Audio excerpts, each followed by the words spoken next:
Court rise. In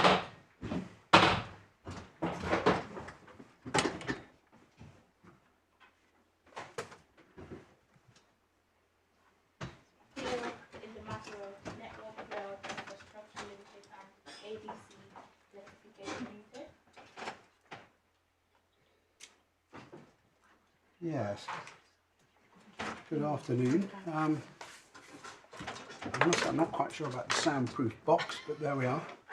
Yeah, absolutely. Good afternoon. So, we are being live streamed, as I understand it. So, therefore, doubtless thousands are beaming in as we speak.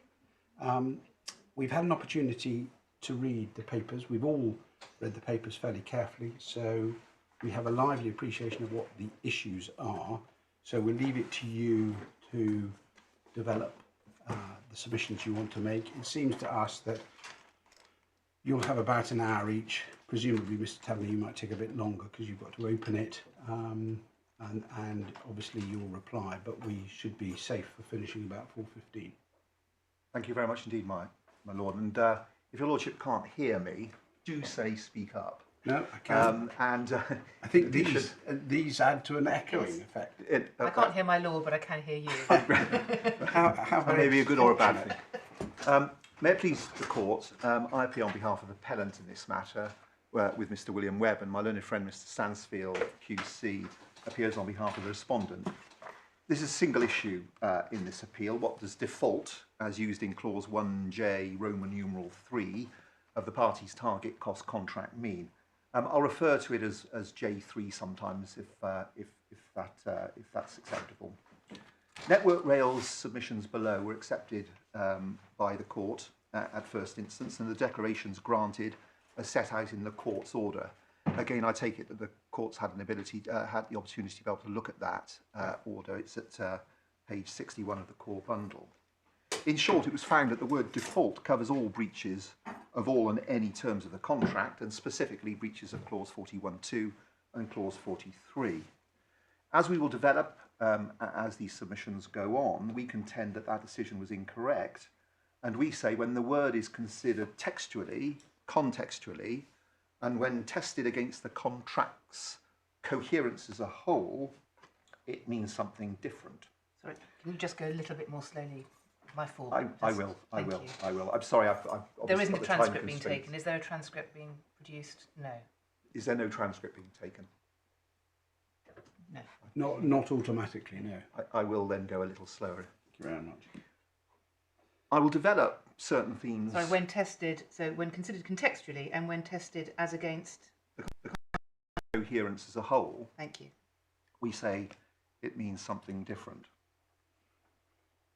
In short, and I will develop these submissions as the afternoon progresses, we say the following. First of all, default does not have a stand-alone meaning in contracts, devoid of the context in which the word is used. And the authorities cited by both parties demonstrate this to be the case. Secondly, default in the syntax of clause J3, like negligence, concerns itself with the meaning of, or the manner of performance of an obligation, not the outcome. It's about how the contractor goes about complying with his contractual obligations and whether any costs are due to negligence or default in the course of his compliance with those obligations.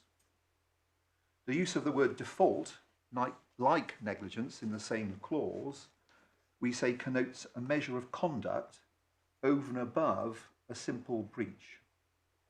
It's really about how an obligation is complied with. With regard to negligence, at least, it seems that Network Rail accept this. We say if, as contended for by Network Rail, one simply substituted breach of contract in place of the word default, we say that then read clause 1J3 does not make linguistic sense. Also importantly, we say that Network Rail's given meaning to J3 would make the concept of negligence left remaining within J3 devoid of any purpose. It would also render other major and immediately adjacent parts of the definition at clause 1J in general, that's 1J1 and 1J2, redundant too. Additionally, it would render other parts of the contract not only lacking in any purpose, but actively misleading, including provisions introduced by the Network Rail amendments. There is no basis for saying, as Network Rail submit, that the parties added or left in those provisions for clarity. Taking all these factors together individually and cumulatively, Network Rail's interpretation, we say, goes against the grain. It assumes the answer and retrofits its meaning to suit that answer. Whereas that of ABB, without any violation to the proper reading of clause J3 as a whole and in context, does not. It gives the contract coherence. Finally, as part of these introductory comments, it's notable in our respectful submission that Network Rail, within its skeleton submissions, says this, and I wonder if I could refer the court to the core bundle. Network Rail's submissions start at page 34 under divider 4, and I'm referring, if I may, to page 37, clause 16.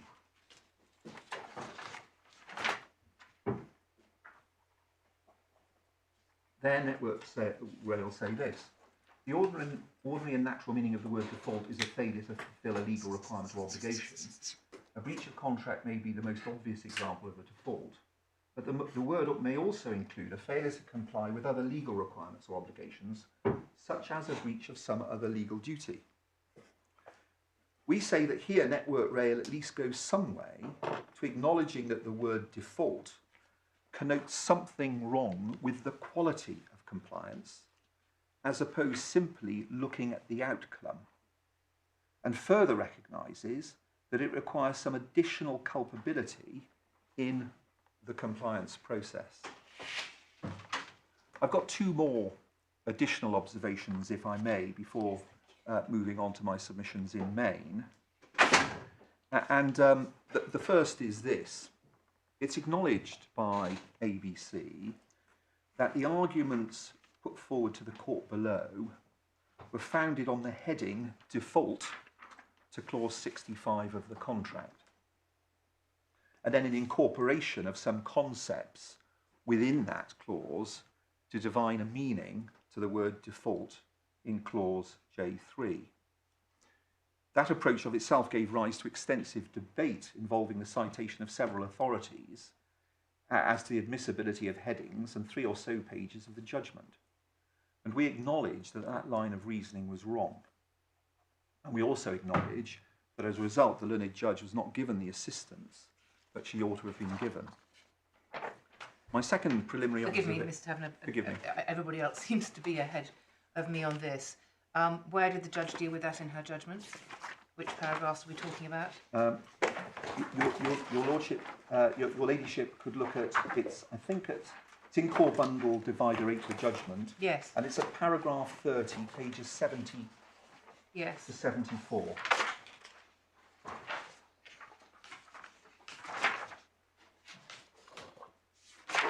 So all of the clause 65 debate goes. Indeed. So 30 through to... I think it goes into page 74. I think it's a long clause 30 with subclauses. So do you place any reliance on clause 65 at all? No. Because you did in your skeleton, Well, didn't you? I suppose one could say, look, here within this contract is the concept of different types of breach. In other words, there's deliberate breach and willful breach and so on and so forth. But apart from that, I don't garner any significance or support from clause 65.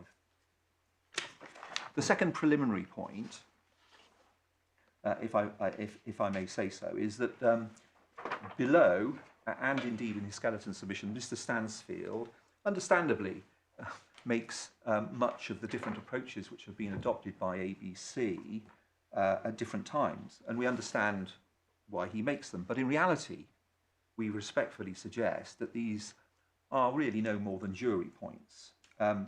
When, why, and how these approaches were adopted does not, it is submitted, assist the court in its overall task to construe the contract before it. It goes a bit further than that, doesn't it? Because if you're going away from the natural meaning of a word, the fact that it's a bit hard to alight on the true meaning, as evidenced by the fact that you've had several goes at it, might suggest you should stick with what you know. Well, one could say that, my lord, but ultimately the court has the contract. One has to construe it in accordance with the normal rules of admissibility.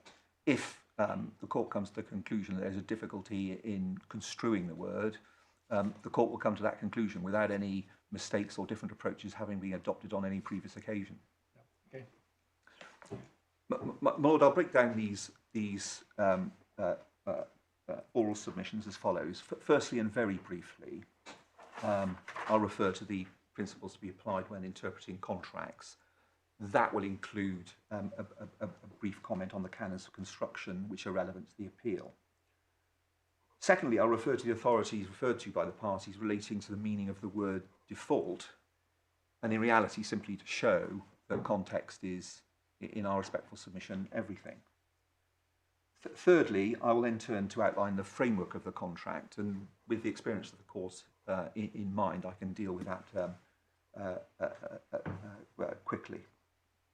Fourthly, I'll consider both parties' reliance on the fact that the word default was introduced by amendment and the significance of the fact that it was so introduced. Fifthly, I will then turn to look at clause 1.1j and the redundancies and inconsistencies within that clause if Network Rail is right in its conclusions. Sixthly, I will draw the court's attention to other clauses added or not deleted by amendment and further redundancies.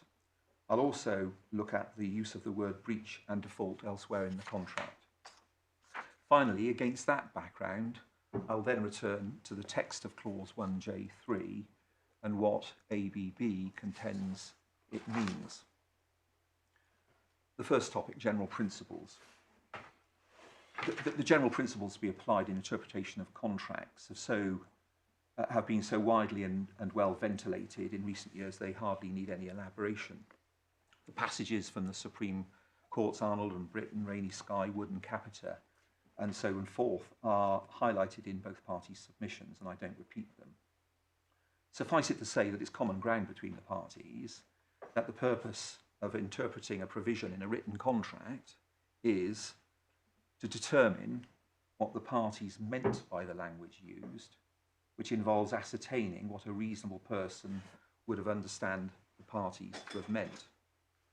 I'll refer to that as for shorthand, as the objective meaning.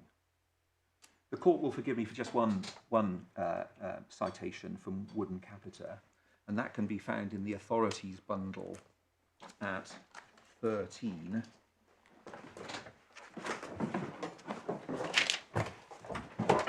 And I'll take the court, if I may, straight through to paragraph 10, which is found on page 273.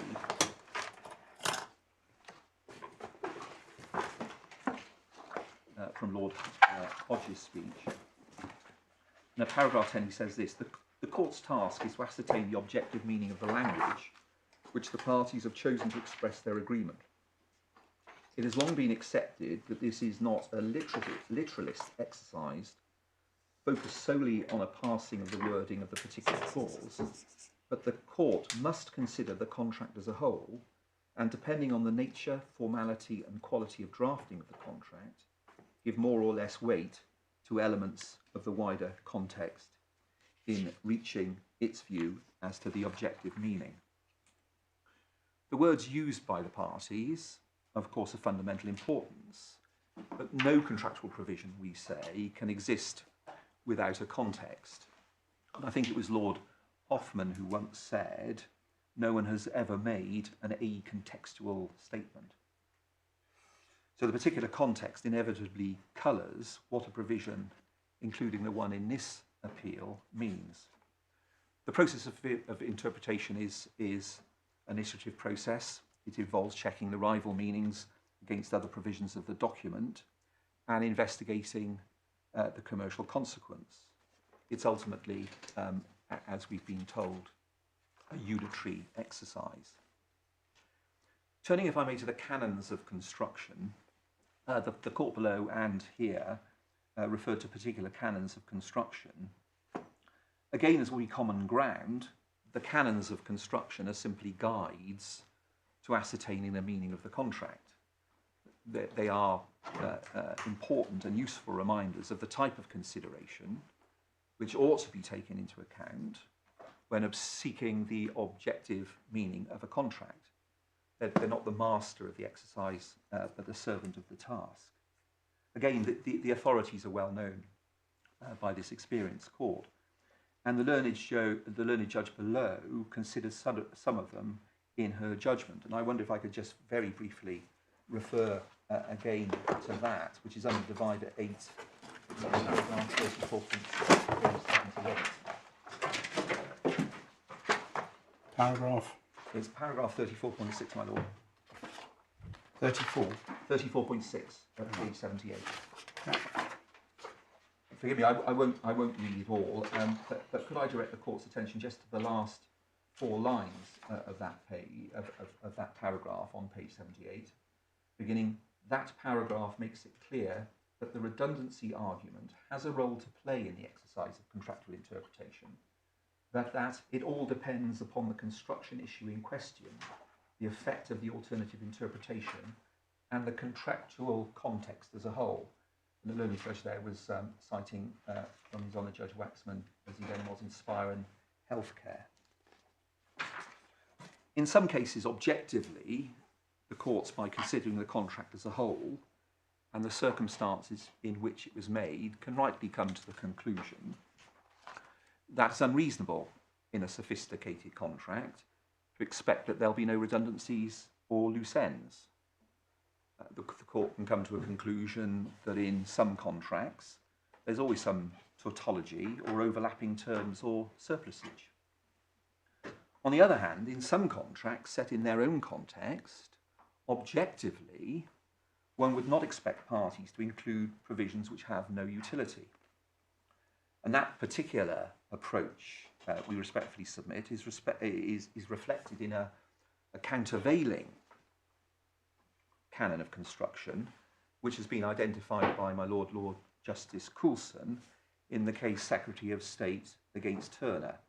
We have got that in the authorities bundle. It's beneath divide 11, and I think it's the paragraph I wish to refer to is at paragraph 62, page 244.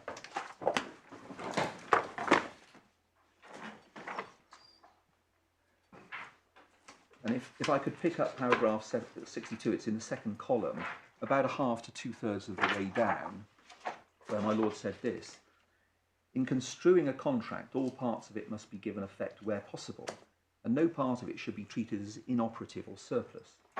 Where the presumption against surpluses is unlikely to be useful in interpreting a standard form of contract, see Beaufort.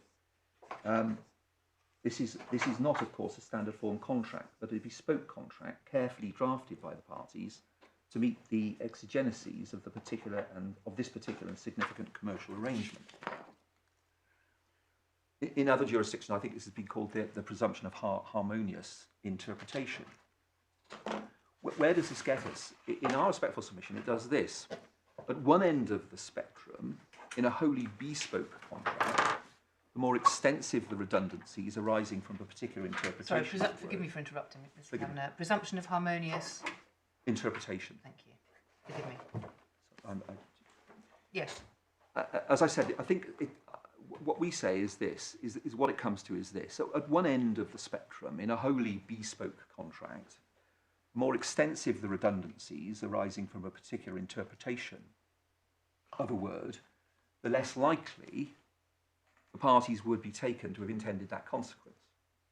On the other hand, the more standard form or unamended the contract, and the smaller or less significant the consequences, the shorter shrift one can give to redundancies on the basis of the infelicitations of drafting. All of it goes to the search for the objective meaning. I turn to my second topic, if I may, and that's the meaning of the default, of the word default in contracts. In this case, both parties refer to case law, I may put it this way, ancient and modern, relating to the use of the word default in different types of contracts and in different contractual settings.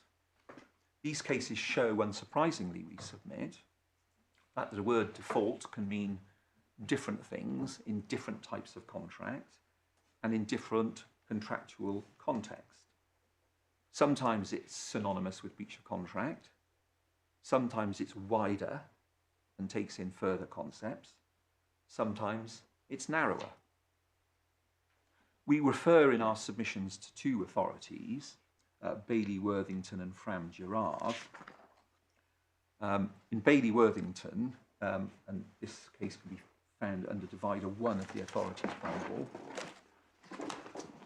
the wording of the contract or the relevant parts of the contract for the purpose of this discussion can be seen. This is at page 3 of the bundle. It's the head note to the contract, to the case. It's about 7 or 8 lines down, and your lordships may, the court, your lordships may be aware of the facts of this case, but in short, it was all about the failure to complete a purchase, and insofar as that completion didn't take place, there was an obligation to pay 5% interest. If, on the other hand, the proviso operated, then it was only the actual interest on the sum deposited which had to be paid. And the proviso, as I say, it's just under about 9 lines down, provided always that if the delay in completion should arise from any cause other than the neglect or default of the purchaser. Now, on the facts of that case... sorry, what page was that? Sorry, this is... I take that from 9 lines down on page 3, which is, sorry, page 1 of the... It's page 648, or the head note. I see, yes. If your ladyship would like to look at the clause in its fullest form, one can see it starting at the bottom of page 4 of the bundle, bottom of page 649, and then going over the page to 650. But I think the head note is accurate in that respect. Now, in the context of that case, and taking you through, if I may, to page 11 of the bundle, page 656, Mr. Justice Parker said this: default must, I think, involve either not doing what you ought or doing what you ought not, having regard to your relations with the other parties concerned in the transaction. In other words, it involves the breach of some duty you owe to another or others. It refers to personal conduct and is not the same thing as breach of contract. Now, that case was cited in a more recent case of Fram Gerard, which was heard before Mr. Justice Carr, as he then was. The indemnity clause, which was under scrutiny, this is under divider 2 of the bundle at page 22. Forgive me, I'm sorry, I'm going a little too quickly. It's so at page tab 2, page... It's the first page. It's page 22 of the bundle, page 70 of the report. It's the first page of it. Yeah. The indemnity provision, which was under consideration there, is set out. And your lordships will see just towards the end of it, it's a pretty standard form indemnity provision. Or by reason of the execution of the works, and provided always, taking it 2 lines from the bottom, that the same is due to any negligence, omission, or default of the contractor, his servants or agents, or any subcontractor. In that case, it was decided that that phraseology was not wide enough to catch the default of a subcontractor, even though the default of that subcontractor was not a breach of his, it was found that it was default of that subcontractor, even though that it wasn't a breach of his subcontract, or apparently even negligent. And I take your lordships through, if I may, to page 44 of the bundle of this report. It's page 92 of the report itself, page 44 of the bundle. And if I could just direct your lordship's attention, if I may, and your ladyship's attention, to the paragraph which is about 2/3 of the way down, starting in all these circumstances. In all these circumstances, I feel no doubt but that the conduct of Kerock, that was the subcontractor who supplied, in using the product and misinforming the plaintiffs about the curing period, falls within the word default, in the sense in which I've discussed its meaning earlier. It's unnecessary to decide whether Kerock's conduct was also covered by the word negligence in the indemnity clause, but I see no reason to doubt it. However, one then comes to the different question, whether Kerock's default was the default of the person who comes within the ambit of clause 14b. And just for the sake of completeness, if I could take your lordships back, the court back, if I may, to page 42,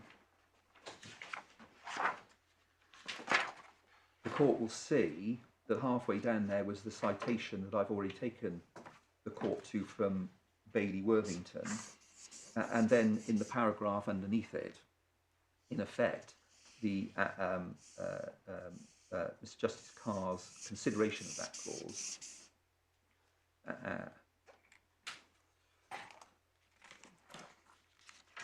Now, those two cases were cited and referred to in a more recent case of GLC against Cleveland, which we have under Divider 3. From the head note on page 48,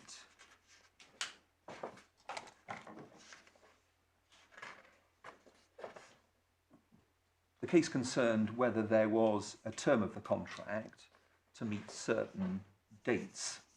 It was held there was not, and alternatively, in the event that there not being such a term of the contract, it was contended that it was nevertheless the conduct alleged by GLC was default or negligence as expressed in clause 51.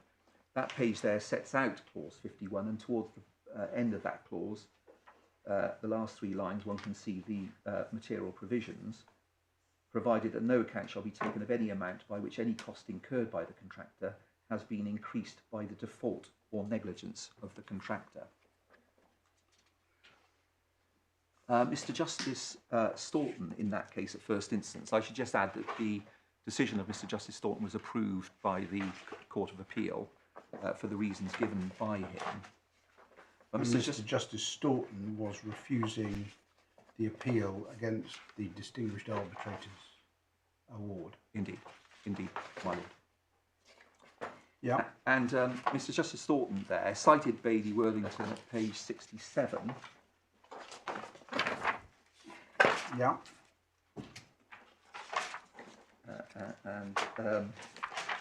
Having cited that, and it's a lengthier citation than the one that I've taken your lordship, the court to, at the bottom of that page, right at the bottom, the tenor of that passage indicates to me that the learned judge considered default to be a narrower term than breach of contract. He thought it necessary to examine the personal conduct of the contract breaker in order to ascertain if there was default. Certainly it does not support the contention that the default is wider than breach of contract. So in that case, rather narrow, it was said that it was breach of contract plus.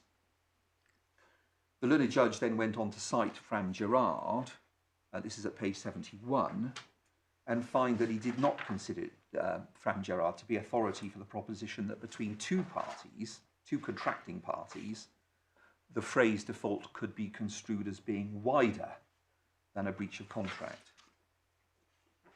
So that's page 69. Where did you get that from, Mr. I'm sorry. Page 69, I'm sorry. 6 lines down, that does not seem to me to be authority for the proposition that as between the two immediate parties to a contract, default should be construed as a wider expression than breach of contract. Grateful. So in that case, the phrase either embraced a non-contractual obligation to progress so as to avoid increased cost, or it did not, and it was held that it did not. Now I pause here just to mention one point arising from a learned friend submissions. The respondent cites the GLC case as referring to the fact that if the test was wider than breach of contract, then it is a vague and uncertain of application. And we submit that that submission by my learned friend is somewhat at odds with Network Rail's case, that in this case, the meaning of the word default is wider than breach of contract. And I've always already, at the beginning of my submissions, cited where that is stated at paragraph 16 of their submissions at page 37. I may have missed it. I mean, you go to that sentence, Mr. Taverner, but I don't see Network Rail's cases suggesting that default is wider than breach of contract. Why does that second sentence suggest otherwise? Sorry, if I could just take your lordship, your ladyship to it. Thank you. It's paragraph 16 of the respondent's updated skeleton, and you rely on the sentence. Yes. In other words, what, as I understand that sentence, and it may be that I've misunderstood it, that it's not Network Rail's case that in the context of this contract, the breach of contract is synonymous. That the word default is synonymous with breach of contract. It's saying that it wants and applies what it says is the natural and ordinary meaning. And then it goes on to say that the natural and ordinary meaning, a breach of contract may be the most obvious example of a default, but the word may also include a failure to comply with other legal requirements or obligations, such as breach of some other legal duty. I think that's a sort of general statement. In the context here where the default is linked directly with the contractual obligation, he is saying, and Network Rail is saying that it's simply breach of contract. My lady, that was my intention. Right, but anyway, you read it otherwise. And I just want to make sure I understand where you're coming from. It's an interesting point because it is interesting because my construction of it, if its natural and ordinary meaning meets default of some obligation, it can't be simply confined in the way in which we construe the cause to simple breach of contract. In other words, it must be wider, and I'll develop that if I may in due course. If I could just press you in this helpful section where you're going through the authorities, you say the authorities show it can be synonymous with breach, wider or narrower. Indeed. I understand narrower you say Bailey Worthington. Wider you say, which authority do you point to for that? It can be, forgive me, Because I don't think City of Manchester against Fram Gerard. You say Fram Gerard suggests that it can be a wider. Yes. Right, and then mere breach, you say which authority? GLC in Cleveland. Yeah. Okay. And I think that's what Mr. Justice Thornton was getting at in the GLC case when he was saying that the fact that it could be wider, but not between two contract. He thought that was authority for the fact it could be wider, mean something wider than simple breach of contract. Where does he? I know that I picked this up from Mr. Stansfield's skeleton. Where does he say vague or uncertain? Where in the GLC is that quote from? Unacceptable, vague and or uncertain. You yourself used it, Mr. Taverner. Yes, I did. I'm just trying to find it now. Forgive me. Could I get my learned junior to look that up? Yes. Page 67, my lady. Page 67. Thank you. Oh yes, second paragraph. If the test is wider than breach, it is vague and uncertain. Thank you. Now, can I take the court now to the case of Carr, which again is cited at some length by my learned friend Mr. Stansfield. I should mention, in the context of the meaning of the word default, Network does rely heavily on Carr and general surety. Its submissions on this case run from paragraphs 29 to paragraph 35 of its skeleton. There's no doubt that Carr is authority for the proposition that on the facts of that case, and on a proper interpretation of that clause in that agreement, default was not wider than a breach of contract. It did not cover administrative receivership. Indeed, the opening words of Lord Justice Gibson at paragraph 84, at page 84 of the judgment, and I can take your lordship, this is at page 125. 44. Thank you.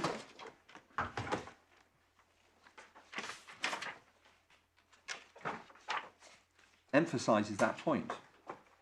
He says this: although we referred to a number of authorities as to the meaning of default. Hang on, page 125.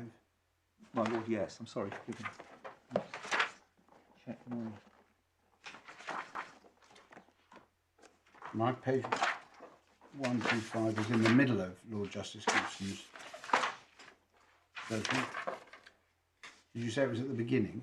Sorry, can I... Is it 125C, between C and D? Absolutely, my lady, thank you.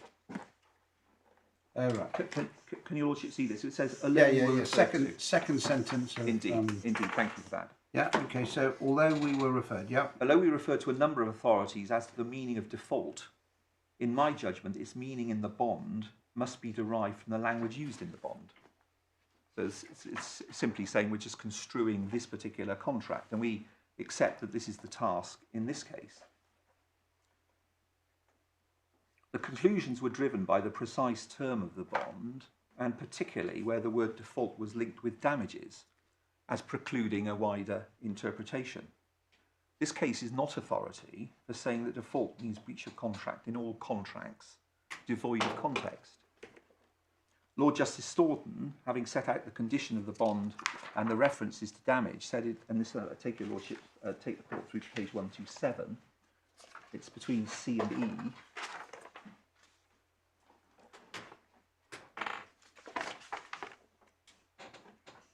Where he says the second point is that it is said that there can be recovery from the bond company even if there was no breach of contract by the contractors because of the word default.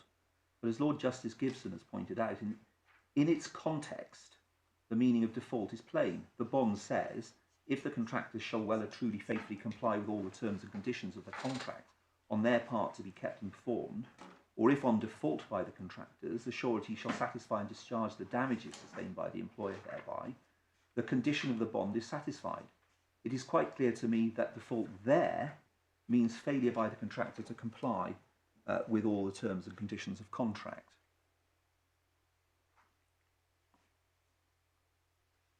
We say, and to repeat, that text and context is everything.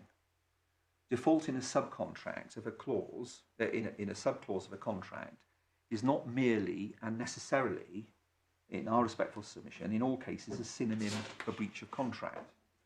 And where it is not such a synonym, it can mean something wider or narrower, depending on context. I was now going to just deal again briefly with the framework of the contract. The court has had the opportunity to look at the contract, which is its supplemental bundle divider 4. And again, I'll just make reference to this rather than turn up the pages. The contract agreement dated the 20th of October 2012 is at page 121 and 122. Before coming to the network rail amendments, we have the IC Conditions of Contract First Edition Total Cost version at page 175 to 242. And it consists of 72 clauses. The Network Rail Schedule of Amendments by Conditions of Contract, the subject of the issue in this case, are at pages 141 to 173 and contain amendments and additional clauses. To 171 they run through to, do they? 141 to 173, I think. 173, yes, thank you. And they contain amendments and additional clauses, taking the final number up to 84 clauses. Sorry, started out, forgive me, 72 to 84. Indeed, indeed. The completed appendices to form of contract, parts 1 to 4, at pages 130 to 140, and there is a schedule of what's called post-tender amendments, set out in Appendix Part 1, which are at pages 123 to 129. And those post-tender amendments primarily set out a new Clause 8A to the contract, which add conditional milestones and key dates to the contract. They're not added as contractual obligations, but as dates to which incentive payments attached. In other words, if they were beaten. The remuneration regime of the contract, which is all important, is set out at clause 60, and the court can find that at page 228 and 229. And in short, as we set out in our written skeleton, the contractor is entitled to be paid under this contract the total cost as defined, the fee, primarily overheads and profit, as defined, and the contractor's share, also as defined. The total cost is defined at clause 1, Roman numeral 10, at page 196, and it was supplemented at page 142, so that the total cost headings were ascertained in accordance with Appendix 4. Appendix 4 is found at pages 135 to 140. The starting point, not unusual for a target cost contract, is that whatever road is taken and however long it takes, the costs incurred by the contractor are costs payable as part of the total cost unless expressly and specifically excluded. The target cost in this case is defined at clause 1 Roman numeral 5, page 196. Hold on, just please.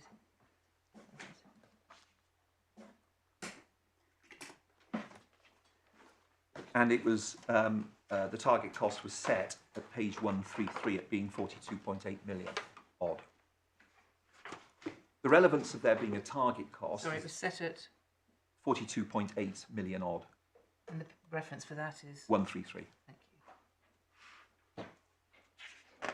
The relevance of there being a target cost is to incentivise the contractor to complete the works with a total cost below the target cost, and to penalise the contractor if he completes the work as a total cost above the target cost. And that's often and frequently referred to as the pain-gain mechanism. The target cost is only increased in particular circumstances, for example, if variations are ordered or specific and specified other events occurred, for example, unforeseen ground conditions and additional costs incurred as a result of that.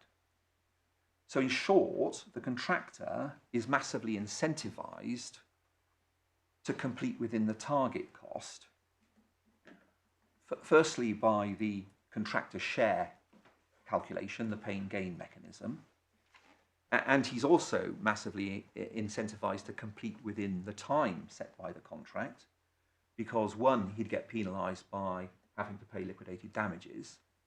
Secondly, because he's incentivised by incentive payments. And thirdly, of course, to keep the total cost as low as possible to maximise the contractor's share.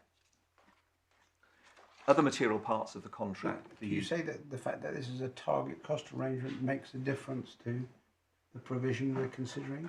It does, and for this reason. If one was to come before a court and say that a party was entitled to be remunerated in consequence of his breach of contract, that would be a surprising conclusion in the normal course of events. Unless one understands in our respectful submission the nature of this contract, that it's a target cost contract, and there is every incentive to keep the costs low, and in fact not only every incentive, complex mechanisms which incentivise him to keep that target cost low.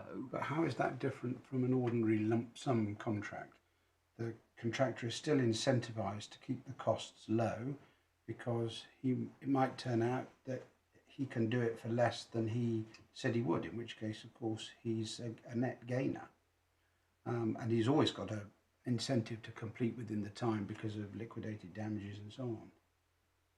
So it's a more sophisticated mechanism, I get that, but why ultimately is the contractor, why is the incentive any different? Surely the incentive is still to do it for as little total cost as you can, and to do it within the time. Well, the reason why I say in this case it's different from a lump sum contract is because the starting position is that he gets paid his total cost. In other words, he gets remunerated, not by reference to a lump sum, but by everything that he expends.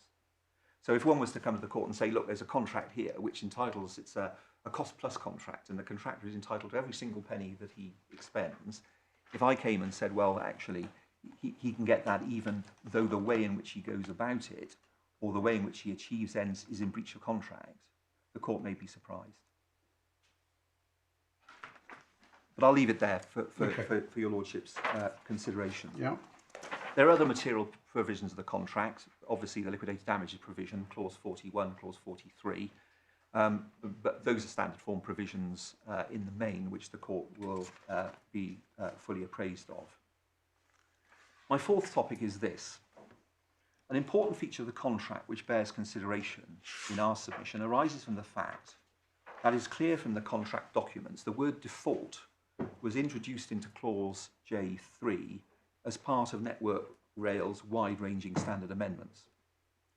And those additions, as I say, run for 32 pages from page 141 to 173 of the bundle. The learned judge below, rightly in our submission, proceeded on the basis that the fact that the word default came in through amendments to a standard form was admissible as part of the process of interpreting the contract. And I'll reference here paragraph 27 of the judgment and also paragraph 34.4, the first reference being at page 69 of the bundle, core bundle, and the second at page 78. So you say she was right about that? I do. And in fact, we cite two authorities. I think one of them came, one of Lord Justice Coulson's cases, Bovis, Lendlease and Coughley, which and citing Team Services, which is authority for that proposition. But I don't think it's controversial. Network Rail submitted below that the impact of the fact of this amendment was solely as it is understood, that it must be taken that the parties intended to add something to the unamended or existing subclause J3 concept of negligence on the part of the contractor in his compliance with any of his obligations under the contract, which was the phraseology or terminology in the unamended contract. That must be right, mustn't it? We agree. Yeah. But we consider that the impact cannot be solely confined, as Network Rail apparently contains, and we say that the ramifications are much broader and more significant than that.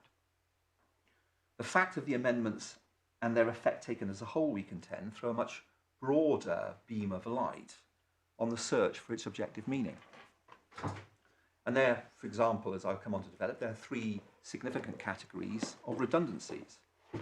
First of all, within 1J3 itself, negligence as a concept is redundant, if my learned friends is correct.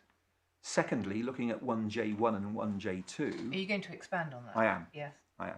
1J1 and 1J2 become redundant, as well as, in addition to that, other and many provisions of the contract as a whole.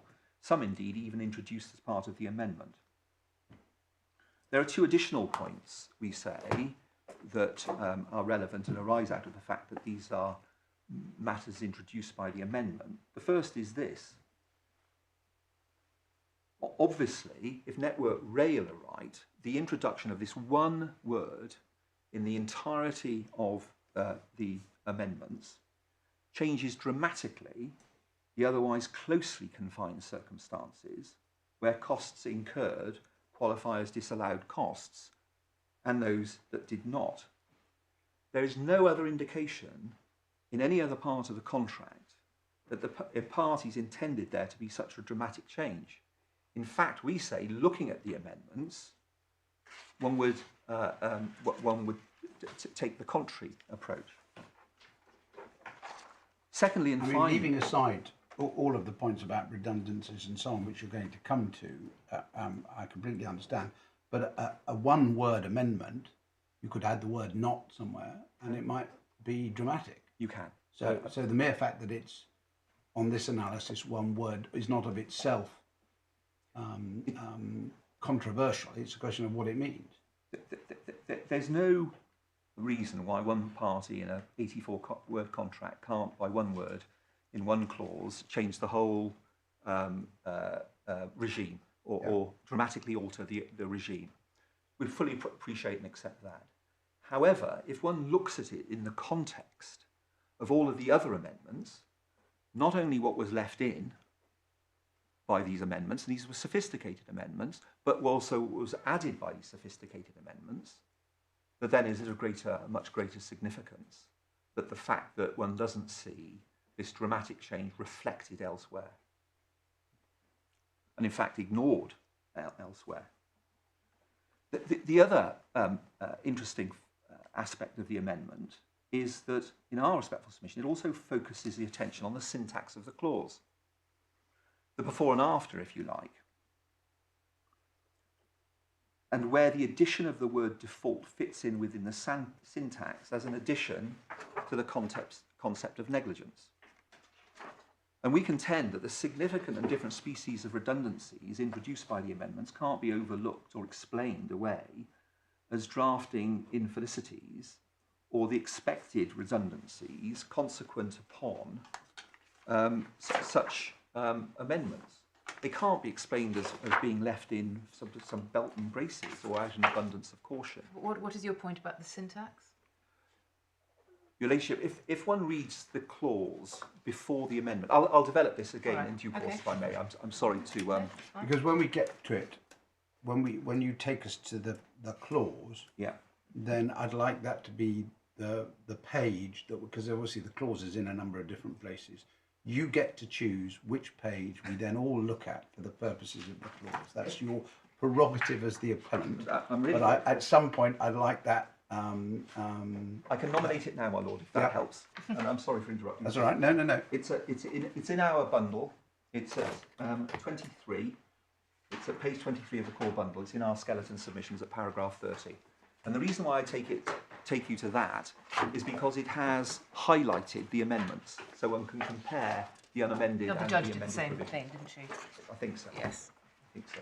But if I could use that. Right. So we're going to use the version in your skeleton. That's very helpful. I've got a. I'm just looking at the time. I have to do forgive me for. No, that's rushing. right. You it's- trot along. Clause 1J, 1 and 2. Can I refer to that? And we've got it open here. Yep. Sorry, Page 23 and 24 of the core bundle. Starts at the bottom. Disallowed cost means. I'll take the call, if I may, first of all, to 1J, 1 and 2. Yeah. Now, on any analysis, these are carefully crafted additional heads of disallowed cost and are founded on the prima facie basis that the contractor is entitled to recover as part of the total cost contractor expenditure incurred in consequence of his own breach of contract. Like, in our respectful submission, there can be no doubt about that. Clause 1J1 and 2 reference the cost of work incurred by the contractor to overcome the contractor's own failure to provide work free from defects in accordance with the requirements of the contract. Just looking at clause 1J1, it identifies as disallowed costs the cost of putting right defective work, but only in limited circumstances. The first is where the limited circumstances are this, where the work was carried out by the subcontractor, not the main contractor himself, and 2, where required under the terms of the subcontractor to be at the subcontractor's expense. That is carefully crafted and would not be necessary in circumstances where one would say any defective work, plainly a breach of contract, is a breach of contract. Any work in rectifying that is a disallowed cost. J2 is similar. So that works. That's a disallowed cost because it's at the subcontractor's expense. Indeed. Nonsense. Indeed. That's as I understand it, as the clause says, it's putting those right prior to substantial completion. Yeah. Then looking at J2, in these circumstances, what qualifies as disallowed cost is the cost of putting right defective works into a condition compliant with the contract after the date of substantial completion. It's only disallowed costs in specified circumstances, and they are due solely to the use or materials of workmanship not in accordance with the contract. Now, that obviously does not feature all forms of defective works. For example, they don't include putting right work which is defective as a result of the contractor's design, or work which does not comply with a performance specification.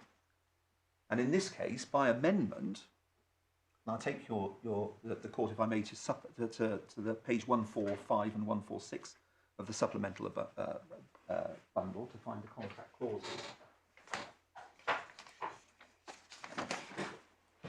Of 145 and 146, the court can there see, as added by one of the amendments, design responsibility. And turning over the page, if I may, at 1, it first of all identifies, in respect of design generally, to take all skill, care and diligence. And then at 8.2a2, the works when completed will comply with all performance, with any performance specification or requirement included or referred to in the employer's requirement or the contractor's submission, provided always that nothing in the employer's requirement shall be construed as imposing a fitness for purpose obligation on the works. So this absolutely contemplates that there will be a performance specification that if breached, obviously it's a breach of contract, but works in putting right that are not embraced by clause 1J2. The whole purpose of 1J2 is to define certain circumstances, certain breaches of contract in certain circumstances, or the cost of putting it right, which will be disallowed costs. And by identifying them as disallowed costs, it naturally carves out what are, in effect, part of the total cost or allowed costs. These clauses, as I say, do not only with precision define when costs will be disallowed, but by their very precise definition, carve out what will not be disallowed costs. If Network Rail is right, not only do these clauses become redundant, the fact that they remain so prominently displayed is positively misleading. And it's right next. It is 1 and 2 before we come to the amendments to clause 1J3. Now, turning to clause 1J3, that clause in its unamended form, and one can see from how I set it out at page 24 of my submissions, it appears to be common ground that 1J3 was only negligence on the part of the contractor in his compliance with any of his obligations under the contract which qualified as a disallowed cost. It also appears to be common ground that its inclusion and repetition was unnecessary if Network Rail are correct in its interpretation of the contract. It's also important, however... Why is that? Why could you not have an act that is negligent, breach of some duty that is outside the contract? Because, as I understand my learned friend's submission, it's this. One reads it as negligence in his compliance with any of his obligations under the contract. Mm-hmm. Now, in our respectful submission, your ladyship's point is correct, because what that is identifying is negligence in or about the compliance with any of his obligations under the contract. Indeed, arguably, you don't even need a breach of contract. It's not my primary submission, but you don't even need a breach of contract for those costs to be disallowed. Because if he is negligent in or about the performance of that, in his compliance with any of the obligations, one could qualify that as a disallowed cost. Now, my primary case is no, it's all about negligence in his compliance, how he goes about complying with his obligations under the contract. But it's important in our respectful submission that what this clause does, and peradventure we submit, that to determine whether a cost is disallowed under the unamended contract required either identifying a contractual obligation and then determining whether there had been negligence in the contractor's compliance with that obligation, or identifying negligent contact and then attaching to that negligent contact, that negligent contact to the non-compliance of a contractual obligation. That's your two-stage process. One can call it that.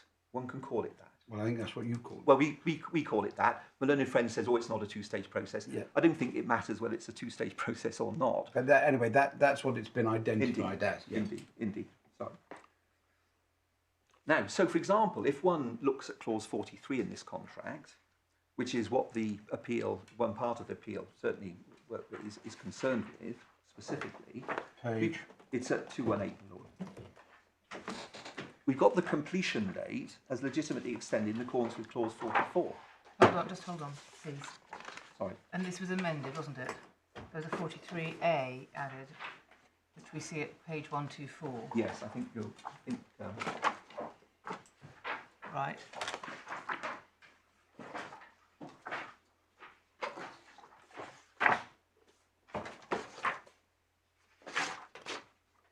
Yes. Your ladyship's absolutely right. But primarily, looking at the unamended clause, if I can put it that way, and I don't think that the amendment makes any material distinction. No. But looking at the unamended clause, what one would have to demonstrate is this. Here is a breach in that you have not complied with the completion date as amended under clause 44. But that's not enough. You've got to show that there was negligence. So ABB, my client, would be entitled to the cost due to delay over and above the completion date, extended for whatever reason under clause 44, unless it could be shown that ABB had been negligent in its compliance with its contractual obligation. That ABB is entitled to recover such costs absent negligence is nonetheless not the fact that it breaches its obligation to complete is not without significance for the reasons I've identified before.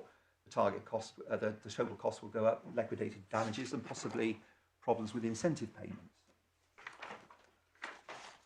Now, in search for contract cohesion, I can refer now. That's a very odd position, though, isn't it? It would mean that as long as the liquidated damages were less than the cost and the uplift for overheads and profit, there may not be an incentive to finish, or there may be less of an incentive to finish than one might ordinarily. Your Lordship's right, but of course, other than just the liquidated damages, the total cost is going up without the target cost going up, which means that the pain gain mechanism works against you on the contractor's share. And in addition to that, if you are not progressing as you ought to be, you're likely to suffer penalties by not receiving incentive payments. So the detriment is slightly more indirect than one would ordinarily see, but you say there is still clear detriment. Absolutely. Yeah, okay. Well, there may not be incentive payments and maybe liquidated damages, but it still has to be costs due to the breach. So the mere fact that you take longer doesn't necessarily mean that you incur greater costs. You might have downed tools for a period or something like that, during which you weren't incurring costs. There are all those possibilities, my lord. But what I've got in mind at the moment is, and the unamended provision, one had to show something more than simple breach of contract. One had to demonstrate negligence in compliance with that obligation. Yes, I think the point I was making is that you still, even under the amended version, got to show causation. Of course, indeed. That is that I fully acknowledge that. I fully acknowledge that. Can I just look at other provisions of the contract very briefly? When there was the amendment, your Lordships, and I'm going to have to be very, very quick about this, the amendments included other provisions and other definitions of disallowed cost. One, importantly, was at clause 81, which references the test of completion. And if I could just take your, again, much shorter than I would normally, but if I could take the court, if I may, to 81.4, which is at page 170, 171.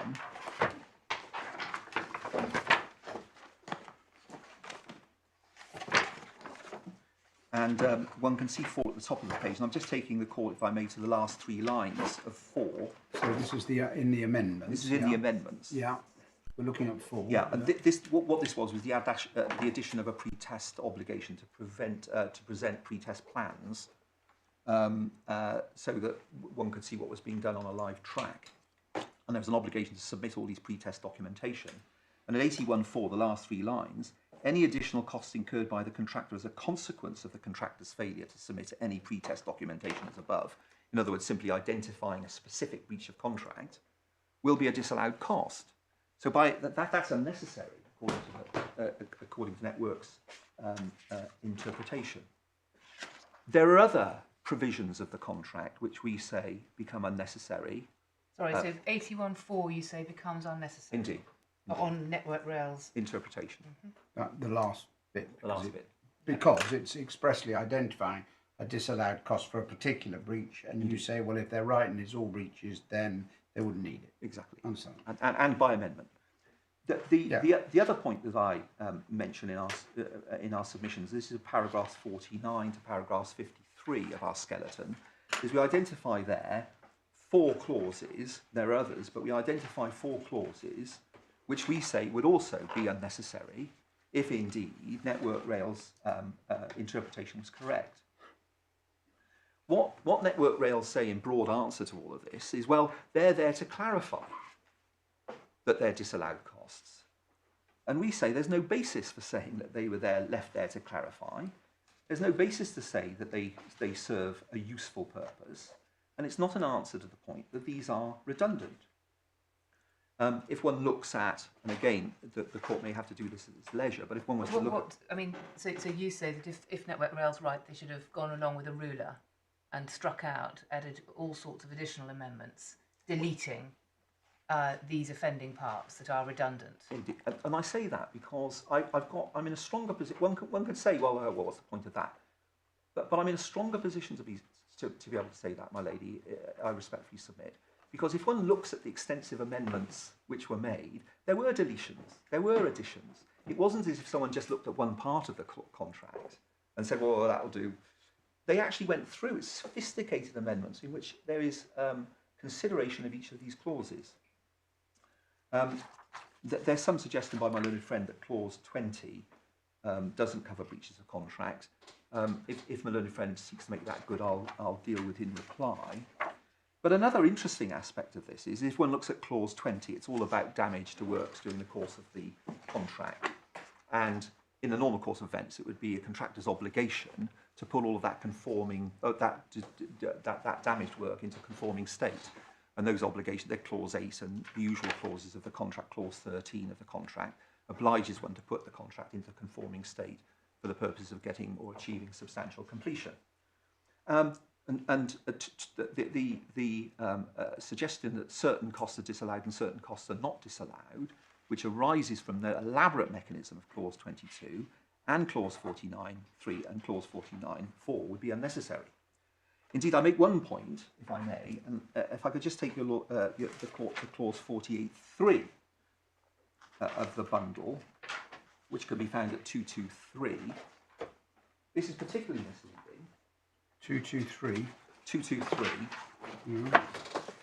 Clause 14. And I 48 what? It's 223 and it's clause 48.3 at the top of that page. And I just identify the last two lines of that provision. And the cost of remedying any such defects, and there's a particular category of defects which arise in particular circumstances, 1C from 48, in such part, and shall not be a disallowed cost with respect to clause 1.1J1 and 2. Now, according to my learned friend, that can't be right. This contradicts his case, because it is, on his case, a disallowed cost. Well, don't amendments contradict? If an amendment contradicts a standard form, you go with the amendment. That was a canon of construction in my day. It may have changed now. But if one is looking at these points individually, one can understand what your lordship has just said. But the point I'm seeking to make is cumulatively, all of this together has meaning. I suppose it could be the other way around, that the specific trumps the general. That's another canon. I'll allow the two of you to argue that. No, forgive me, I don't mean to be impertinent. But one can see that cumulatively these could be a problem. One small point, within the amendments, where the parties meant breach of contract, they use that phrase, breach of contract. And there are plenty of examples of this clause, and I won't take your lordship's the court to it. But one of the reasons why that may not have happened in what we're calling J3 is because we had the negligence in there. You see what I mean? You would have had to, you weren't starting from scratch. I understand that, but it is an important point in our respectful submission that the fact that when the parties want to use the phrase breach of contract, they use it, they know it, they understand it. It's at clause 3.4, clause 8.2, clause 60, subclause 6. Sorry, hold on. Sorry, clause 3. This is all your skeletons. Yeah, it's not. So forgive me. This is clause 3, subclause 4, clause 8, subclause 2, clause 60, subclause 6A, clause 60, subclause 8, clause 75, subclause 5, 75, subclause 6, and there are others. Now, I'll deal with another topic before coming to my conclusions, if I may, and it's this. The learned judge at paragraph 33, and this is at divide 8, page 76, rightly said that she was not being asked to consider the meaning of the word default. And she rightly observed, and as I say, this is at paragraph 33, that she'd be surprised that if on the various occasions that the word default is used in the contract, it was intended to mean willful and deliberate default. notwithstanding there's nothing in the contract to support such an unusual and natural meaning. The learned judge did not hold that the word must mean the same in whatever context it is used in the contract, and she would have been wrong to have said so. Well, that wasn't the argument. It wasn't put forward. But what I've done in my submissions is I've cited clause 50 of the contract, which actually distinguishes between, on its face, it distinguishes between default or failure on the part of the contractor to observe and perform the contract. In the unamended contract, that was at clause 36, subclause 2. Sorry, I'm lost. I'm sorry, Clause 50 distinguishes between default and... Default and failure on the part of the contractor to observe and perform his obligations under the contract. I set it out at paragraphs 58 and 59 of our submissions, my lady. Thank you. I'm sorry. That's fine.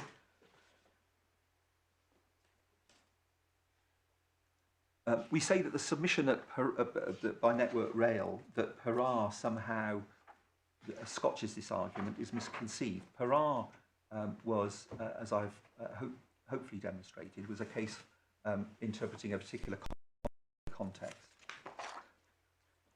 So can I go now to the true meaning of 1J3 and taking all of the above into account? As I've emphasised, perhaps I've laboured too much, the structure of the unamended clause, as we can see from page 23 and 24, was that any cost due to negligence on the part of the contractor, in his, that is the contractor's compliance with any of his obligations under the contract, was disallowed cost.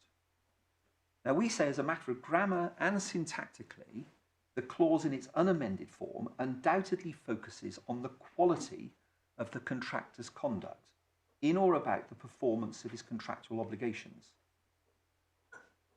In other words, it's negligence, it's how he goes about it. Negligence, that's the contractor's compliance with any of his obligations. And as I've said, identifying an obligation under the contract, under this unamended provision, was not enough to qualify costs as being disallowed. It concentrates on how the contractor goes about complying. Now, default, similarly and syntactically, the positioning of the addition of the requirement of default in the amendment, it's an or, negligence or, to the concept of negligence, requires the same exercise. The identification of default on the part of the contractor is about default in how he is going about complying, his compliance with the obligation under the contract. There's no grammatical basis in our respectful submission on which one can distinguish between negligence and default. Both require consideration of the quality of the contract's conduct, not simply looking at breach as an outcome, not simply whether he has complied.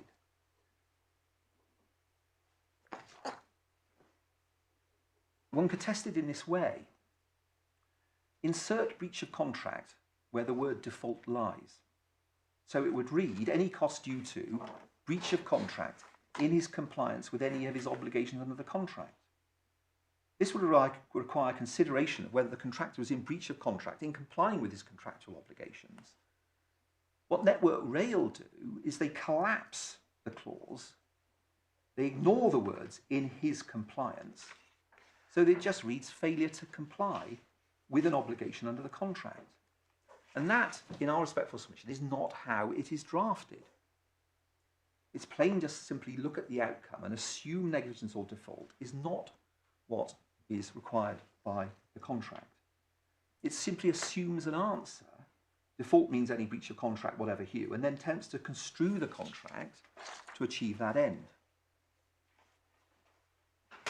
Now, if my learned friend is simply saying default means what it means in the dictionary, and it means breach of contract, and as I'd understood paragraph 16, and he can't, in our respectful submission, get away from this. It either means what it means in the dictionary, which is breach of contract and failure to comply with any other legal requirements or obligations, such as breach of duty, or it doesn't. What I say is there, in effect, is overlapping ground between us. He agrees that the word default embraces in some way conduct not amounting to a breach of contract, although we do not agree that it goes further, embraces without more every breach of contract. We say it makes linguistic sense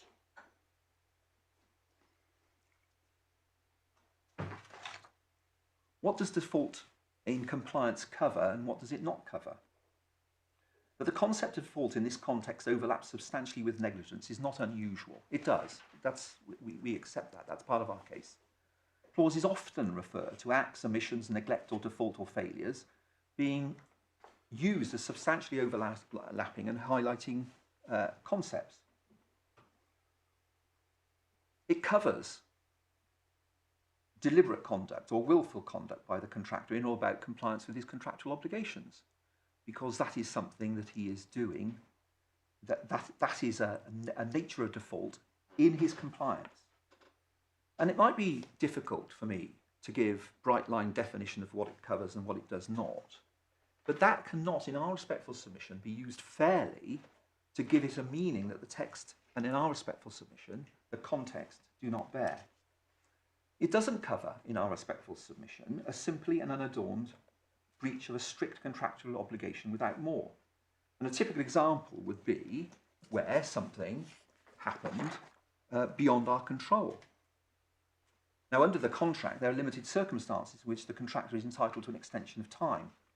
And I'll refer to this because I think my learned friend has made an error here, and maybe that I've misunderstood him. But the extension of time clause is at page 218 and 219, but it was amended at 157 to omit special circumstances beyond control. Clause 44 simply allocates risk events to relieve the contractor from liability to pay LADs. It has no bearing on the original and amended contract where costs were all payable unless prescribed, nor does it have any bearing on the amended contract. Clause 44, we say, doesn't assist really in construing what is meant by 1J3. So in conclusion, and again very briefly, I revert to how I started the submissions. First, default does not mean the same thing in every contract, and careful examination of the text and context in our respectful submission is required. Two, syntactically, whether by taking the unamended... Sorry, I know you're trying to go quickly, but... I know, forgive me, yes. I'm sorry. The first is default does not mean the same thing Yes. in every contract. Secondly, syntactically, whether by taking the unamended clause, considering negligence in the cause, or simply taking the amended clause, J3 is concerned with the quality of conduct employed in the way in which one achieves contractual compliance. Thirdly, the swathes of redundancies within 1J, 2 and 3, which are the most proximate clauses to 1J, so 1J and 2, which are the most proximate clauses to 1J3, cannot be dismissed as something to expect as an outcome of sophisticated amending such as this. Fourthly, there's no reason why one word cannot have the dramatic impact contended for by Network Rail, as identified by my Lord Justice Coulson. But taking all these factors together, it is not what, in the way in which the parties have expressed themselves, their objectively construed intent. Do forgive me for galloping, my lady. I seem to be the only one struggling, so it's my fault, not yours. No, it's Thank you. With all of this, the appellant respectfully invites the court not to uphold the declarations granted. What is or is not a disallowed cost, we respectfully suggest must await fact-specific analysis. Thank you. Thank you very much, Mr. Temple. Mrs. Stansfield. My lords, my lady, may I first of all, on behalf of Network Rail, express our gratitude to the court and the court staff for the arrangements to allow this hearing to take place.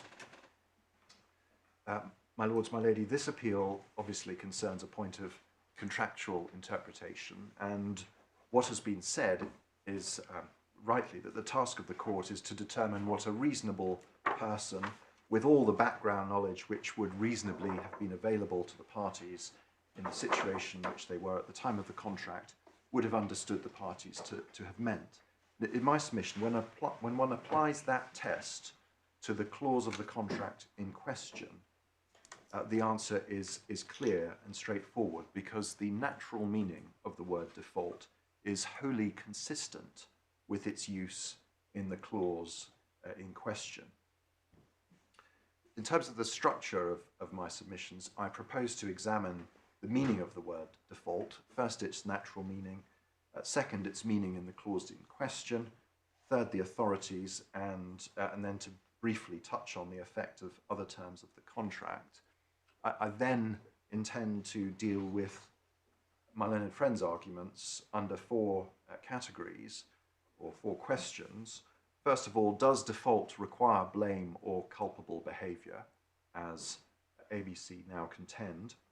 Secondly, do the target cost arrangements affect the interpretation of the word default? Third, does determination of default require a two-stage process, although my learned friend says that might not matter, and I agree. Perhaps the question is really the extent to which one looks at the word negligence when construing the word default. And fourth, does the argument from redundancy assist the court in this case? So, dealing first then with the natural meaning of the word default, the meaning is clear and is common ground in this court and in the court below. And if I could just make that submission good by reference, first of all, to the judgment below. It's tab 8 of the core bundle, page 69.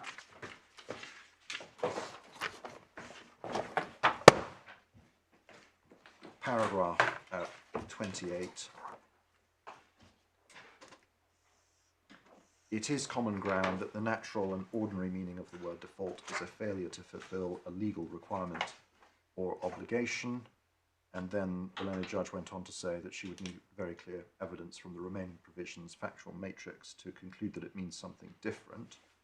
That was the position below. In this court, my lord, as I understand it, ABC don't depart from that acceptance as to the meaning of common ground.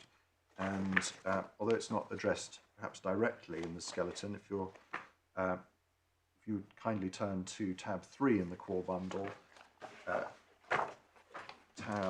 page 31, paragraph 74, it says, as is clear from the above, the word default in the context used in the subclause must have a more nuanced and different meaning from the natural and ordinary meaning ascribed to it by the respondent, which I read as accepting that the respondent's meaning is the natural and ordinary one. Turning back to, in the skeleton, to page 24, my learned friend's skeleton, which has the J3 clause set out with its amendments in bold, the immediate context is default on the part of the contractor in his compliance with any of his obligations under the contract. So the clause itself identifies the duty which, when breached, is a default. So in this case, the natural meaning of the word is confirmed by the context. And applying the test, there's only one conclusion that one could draw from that clause, that default was intended by the parties to refer to breaches of contract.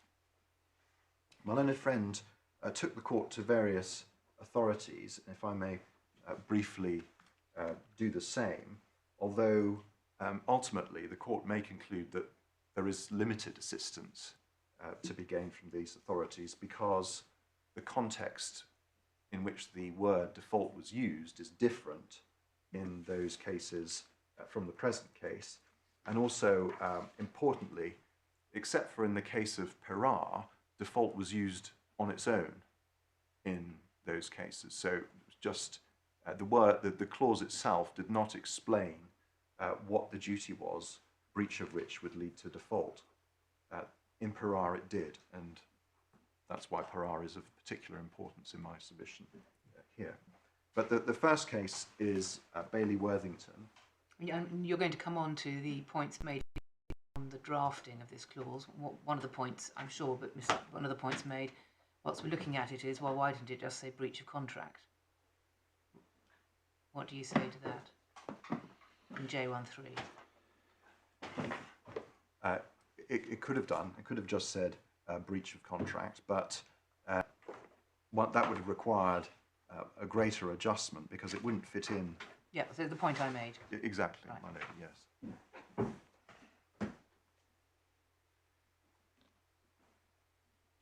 Tab 1 in the authorities bundle.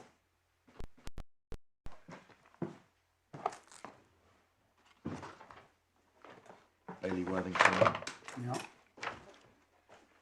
So this case involved the sale of land. The contract provided that the sale and purchase was to take place on a date, a fixed date, which in the events that happened was the 2nd of September 1907.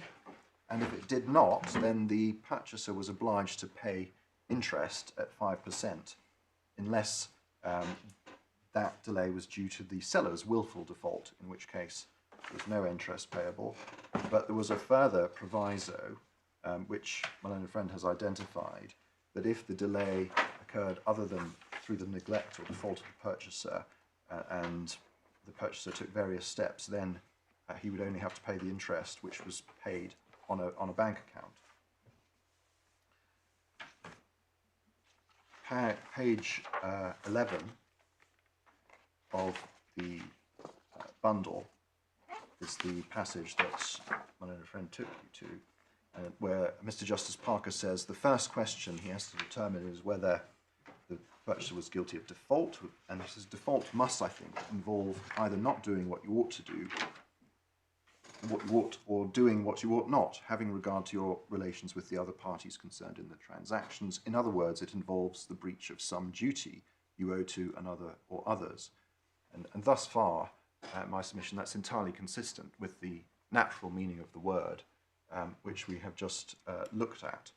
But then, Mr. Justice Parker went on to say it refers to personal conduct and is not the same thing as breach of contract, and that's the sentence which my learned friend places particular reliance on. But in my submission, it's explicable in the circumstances of this case when one reads the next two sentences.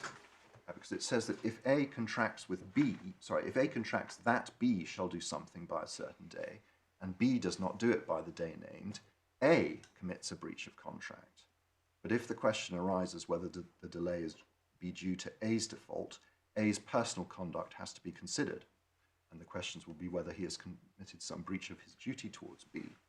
Then it goes on to say, so in contracts for sale, and then applying that to contracts of sale. So in my submission, what Mr. Justice Parker was saying there is that a party can be in breach of a contract to complete a sale and purchase, even if the cause of the failure to complete is the other party, because the obligation is on both parties to complete by the date stated, and that obligation can only be fulfilled by each party if the other party also complies. So in that particular context, if the word default in the proviso means any breach of contract, so the proviso does not apply to delay completion where there is a breach by the purchaser, that is, and a delay to completion is itself a breach, then it's difficult to see how the proviso could ever apply, because the very circumstances in which it could are also a breach by the purchaser. So that... Well, I'm not familiar with this case, or particularly with conveyancing law, but if you read on, isn't the judge saying that failure to complete by the completion date may turn out not to be a breach of contract at all, and therefore not a default, because there may be a late requisition that has to be dealt with, or something along I'm sorry, where's my lord? Well, I'm just reading down the rest of the page. Not guilty of default. He says the vendor's not in every case bound to know of a defect in his title, but he's bound to remove it if it's pointed out. And if he proceeds with diligence to remove it when pointed out, he'll not be guilty of default merely because completion has to be delayed. That sounds to me like saying that completion may not, in fact, be a breach of contract. Well, I have to. I might be out of my depth here. Well, I think it's because the judge is saying if he's been guilty of no breach of duty, he won't be in default. And in that Yes. context, he won't Yes. be in default if there is non-completion, but if completion is not taken place because of circumstances entirely out of his control. yes, and it makes sense in my submission to refer to personal conduct if the breach could occur without that personal conduct in the particular circumstances of a sale and purchase agreement because of the reason that I've given. But if I'm wrong about that, it is nevertheless clear, and Mr. Justice Parker was at pains to emphasise that this applies to contracts for the sale of real estate, because he says at about halfway down the page, of course, the duties of each party towards the other must be determined by all the circumstances, including the nature of the contract and its provisions. And in determining these duties, the complexities of the English law of real property must be borne in mind. The duties of, at any rate, the vendor under a contract for sale of real estate cannot be gauged by the standards applicable to other contracts, for example, sale of goods. So a clear distinction was being drawn between contracts for the sale of real estate and other contracts.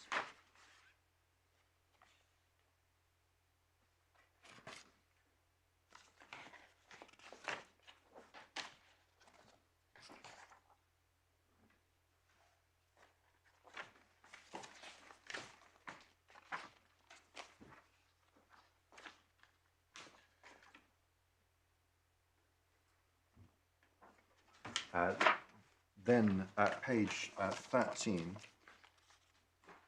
the judge goes on to say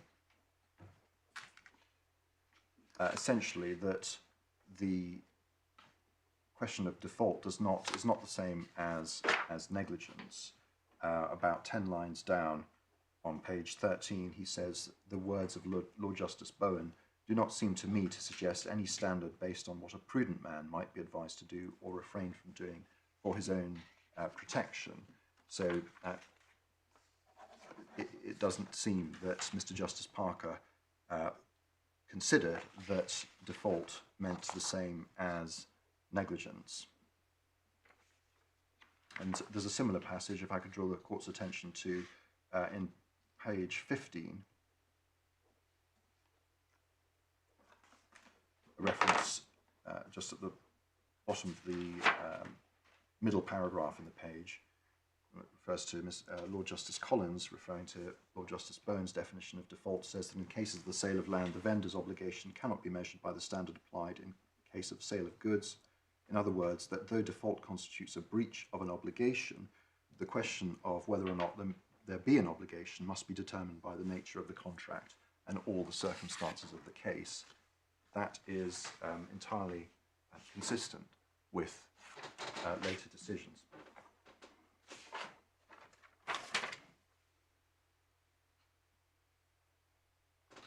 So, if I may summarise my submissions on Bailey Worthington, the central point from the judgment is that a default requires a breach of duty, and the question of whether there is a breach of duty or obligation has to be determined by the nature of the contract and all the circumstances. This case related to a very different contract, a very different circumstances than the present.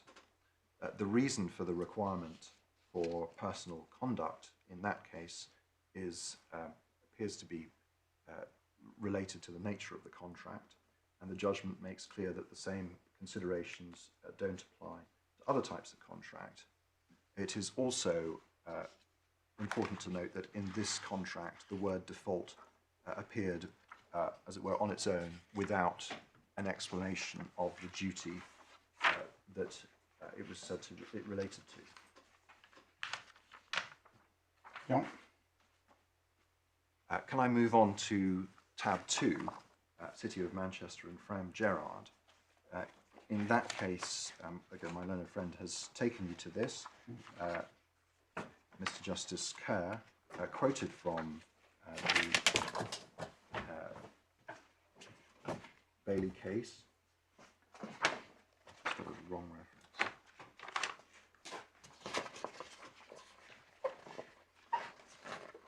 On page 42 in the bundle, and included the reference to personal conduct, but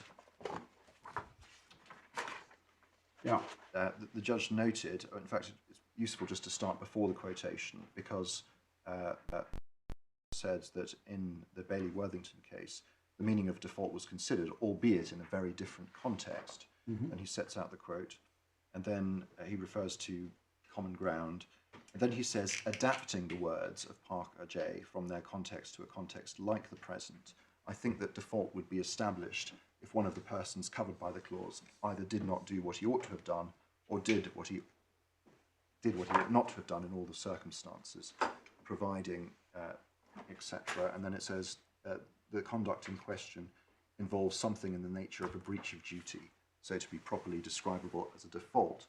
And Mr. Justice Carr did not take up the reference to personal conduct, so that in the circumstances of this case, the City of Manchester case, it does not appear that he thought that personal conduct was relevant, and in my submission it's difficult to see how it could be in the case of a building contract between the City of Manchester and an incorporation.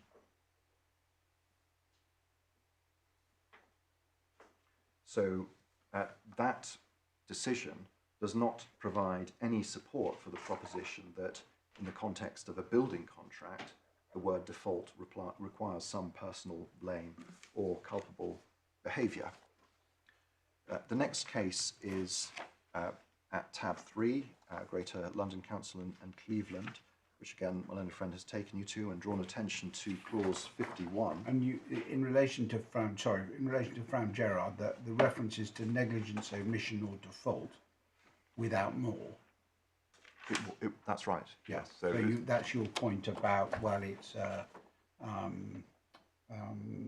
standalone provision without the, you would say, standard by which it's to be measured. Exactly right, my lord. So that's true of Greater London Council as well.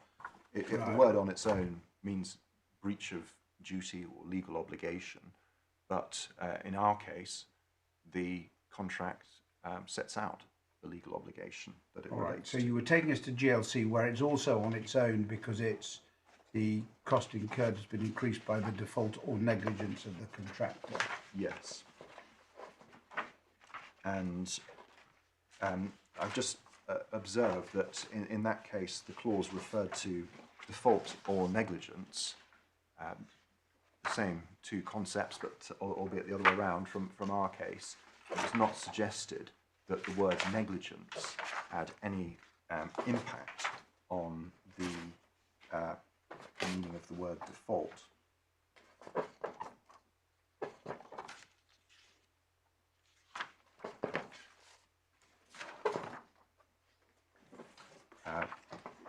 My learned friend has taken you to Mr. Justice Staunton's decision at page 69.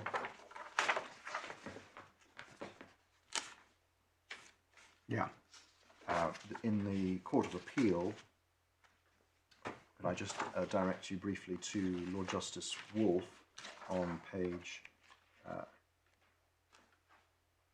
77.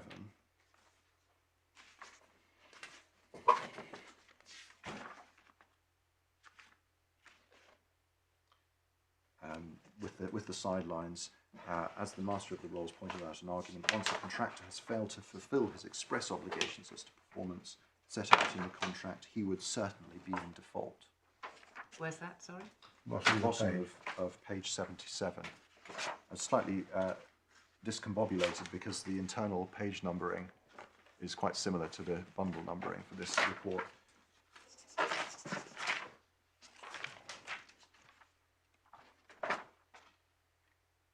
And what do we get from that?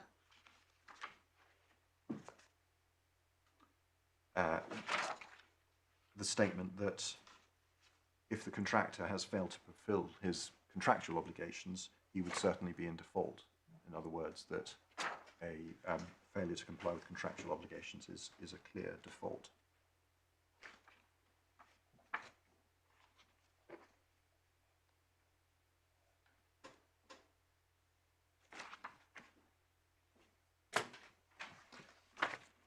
And then Carr,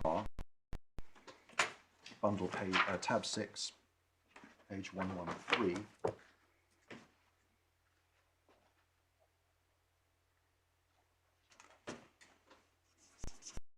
Difference, as Lord Justice Coulson has just noted, that in this one the breach was set out. So at page 113 there's the terms of the bond, which refer to, it was the old and somewhat criticised language that if the contractors comply with the terms and conditions of the contract, which is the building contract, to be kept and performed by them, or if on default by the contractors, the surety shall satisfy the discharge. So the default clearly relates to the contract.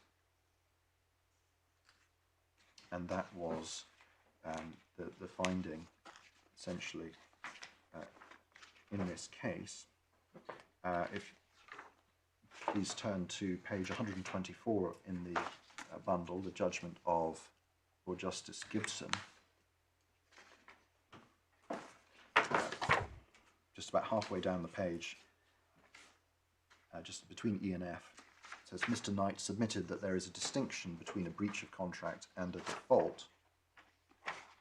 And then one can skip over to the next page that's still discussing that question of whether there is a distinction.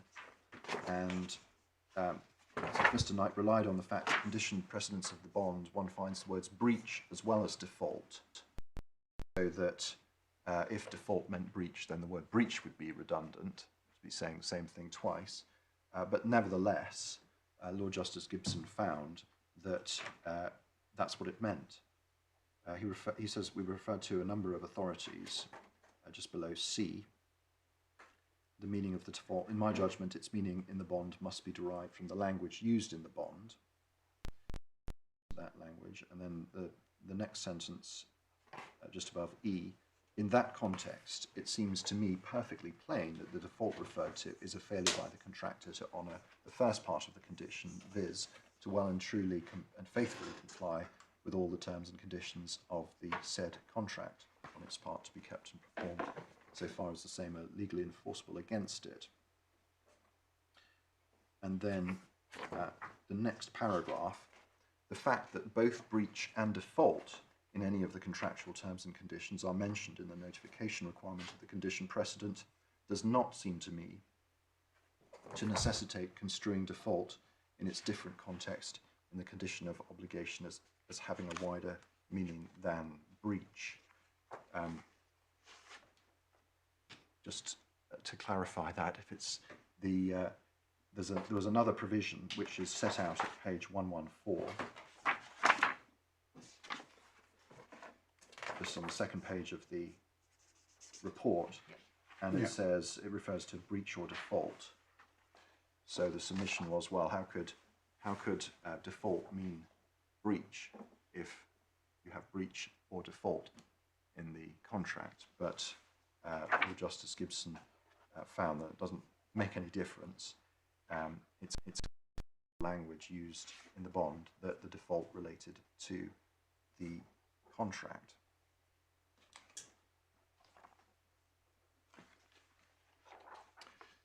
And finally, on this case, page 127, please, the judgment of Lord Justice Staunton, as he had become by this time, and at where the tram lines are, the second point says that there can be no recovery even if there's no breach. Sorry, there can be recovery from the bond company even if there was no breach of contract because of the word default. Then refers to Lord Justice Gibson. And the last sentence, it is quite clear to me that default there means failure by the contractor to comply with all the terms and conditions of the contract. A conclusion he says he reaches without any assistance from his own decision in Cleveland Bridge. Yes, ma'am. As you do. The real way you can tell it's a judgment of Lord Justice Storden is the next two paragraphs. But that's nothing to do with what we're deciding.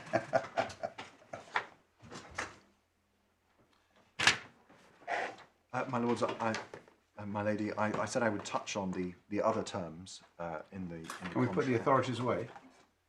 Yes. Thank you.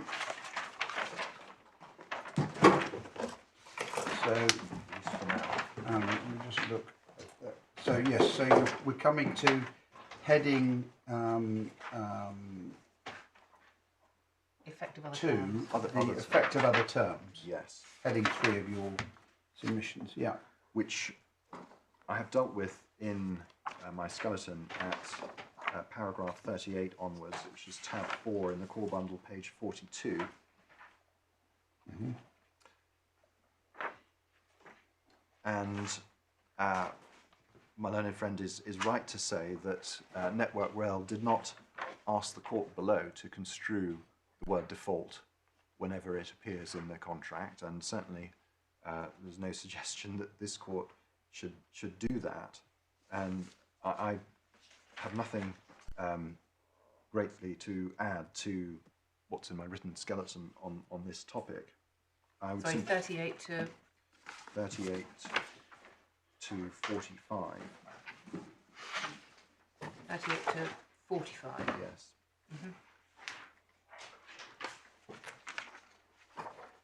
I would just make 2 points. One is that there's nothing in any of those other terms that suggests the parties intended the word default to bear an unnatural meaning. Sorry, this is when you say the effect of other terms, you're actually limiting your section to the other uses of default. I am in for the contract. moment, Are you yes, are for the moment? yes. Yes, thank you. And at tab, I interrupted you. You were, in the You were middle saying of there's nothing in the terms to suggest that the parties... there's nothing in the other uses of the word Yeah. default to suggest that the parties intended it to bear an unnatural meaning. Yeah.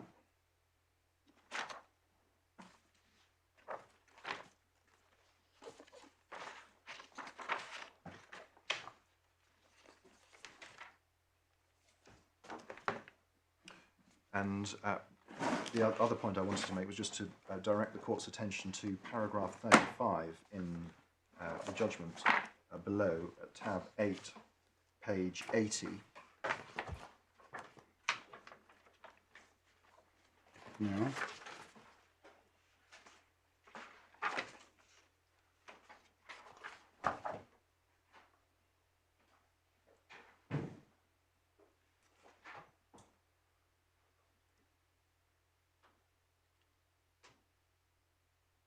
Where the judge refers to clause J3 and says that can only involve the addition of words designed to restrict the ordinary and natural meaning of default. But as I've already said, I can find nothing in the contract to assist on precisely what those words should be. And then goes on to refer to Arnold and Britain. And that same difficulty arises on the construction which is urged on you in this court, as it did below, because there's nothing in any of those other provisions that supports the construction which is now pursued by ABC.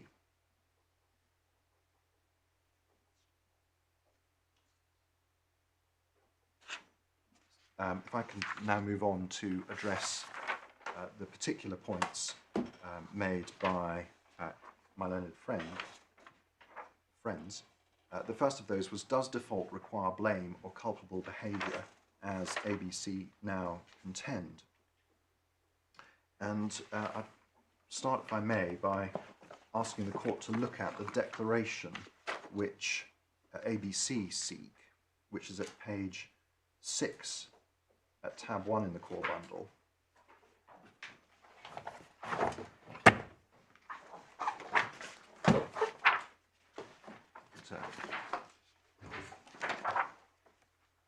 Section 9 of the appellant's notice form, what are you asking the appeal court to do?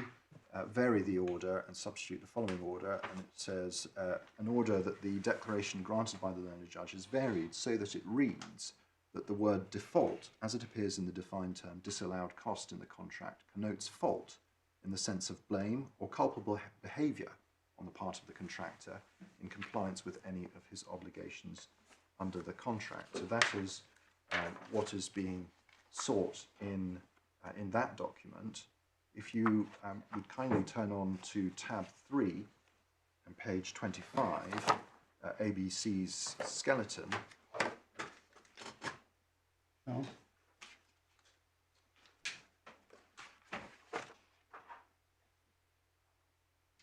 Puts it slightly differently at paragraph 38.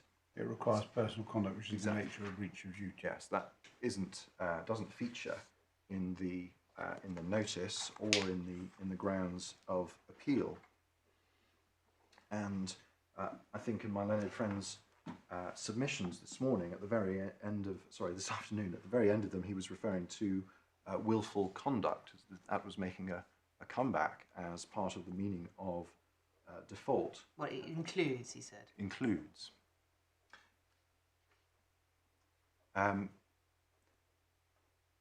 It has been a feature of ABC's position that what they say is meant by default has fluctuated over time, as noted in paragraph 20 of the judgment, which I think we needn't look up.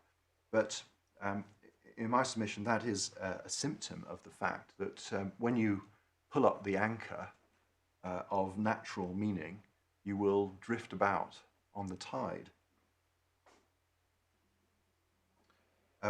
Whatever the precise meaning now alleged by ABC, it's not part of the agreed natural meaning of the word default. You don't get it from the immediate context, because as we've seen, that refers to default on the part of the contractor in his compliance with any of his obligations. ABC's case is that some additional blame is required, or some additional fault, which they expressly say is not found in the terms of the contract, but is in addition to contractual breach.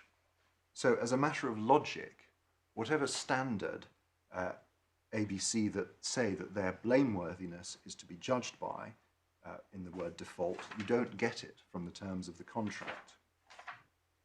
The proposition is that the parties intended to judge default, the parties intended by the contract terms that default should be judged by a standard that's not described in the contract.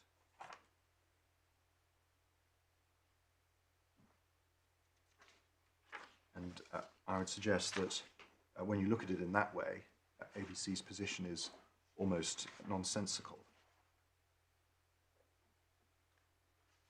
The source of ABC's interpretation now relied on appears to be the Bailey-Worthington case, which, as we've seen, was dealing with a different situation. But if you apply the test of contractual interpretation, the idea that a reasonable reader of the contract would think that the parties intended a meaning suggested by a sentence in a judgment given over 100 years ago is not realistic. I understand why you make the point, but Mr. Taverner's main point is context is everything. So take the words and set it in the context of all the redundancies and the inconsistencies. That's the major plank of his argument, isn't it? It is, but he would also need to answer the question of, well, what standard do you judge? Absolutely. Yep. And that he says, well, I can't find a bright line, but that shouldn't dissuade us from finding in his favour as a matter of principle. yes, So and it's all about the context. well, it is, but relying on the contractual context as the basis for a submission that the concept of default is to be found somewhere outside the contract is, in my submission, somewhat contradictory. What about the point that I think you said, well, negligence, it could be said, relies on something outside the contract. So this is a potentially uncertain, but in any event, a grafting onto negligence. Well, in relation to that, at least one can understand what is meant by negligence. It has a well-established meaning, but the parties have chosen to amend that by adding words or default, and that there's no reason in my submission to construe the words or default by reference to negligence, because these are different words that are being added by the parties as an amendment.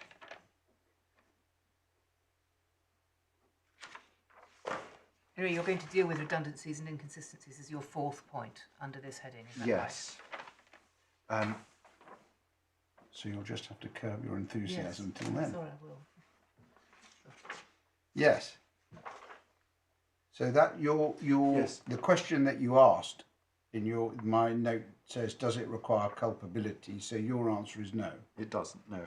And the only other point I wanted to make on this was that the contract has quite sophisticated provisions, as you would expect, for allocating risk between the parties. So that, for example, in terms of time, there is an extension of time clause which provides a number of potential grounds for that at clause 40. Sorry, it's not clause 40.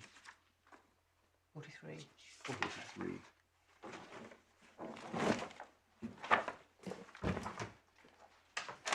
It's 44, page 111 at Page which? in tab 11 of the core bundle at page 111. It's set out there with the amendments.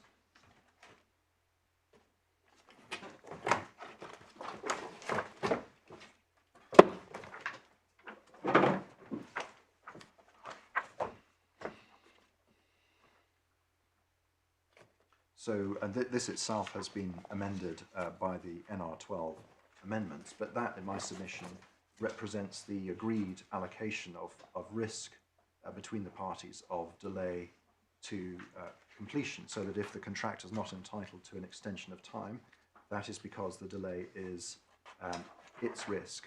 And in those circumstances, the contractor's failure to complete will be a breach of contract. And so Network Rail submits that the costs incurred due to that breach, that delay, are disallowed costs under J3.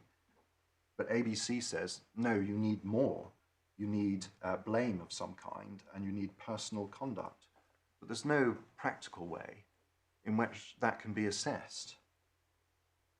You'd have to have a different extension of time clause with different provisions that were designed to assess or deal with blame and personal conduct.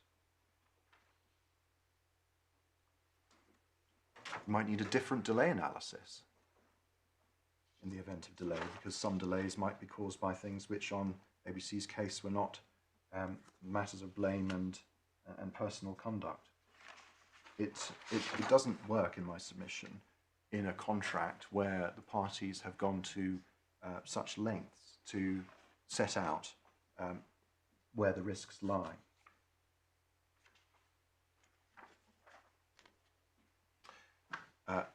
Target cost was my next topic. The essential fact of or basis of a target cost contract is obviously you have your total cost and you compare that with a target cost, and there is some kind of sharing of the difference between those two figures. But the parties are free to agree what costs are going to be included in the total cost and how the target cost is going to be determined and the extent of any pain or gain share. In this contract, and it's not unusual, it's agreed that at certain levels of difference there is no pain share and gain share, and others there is.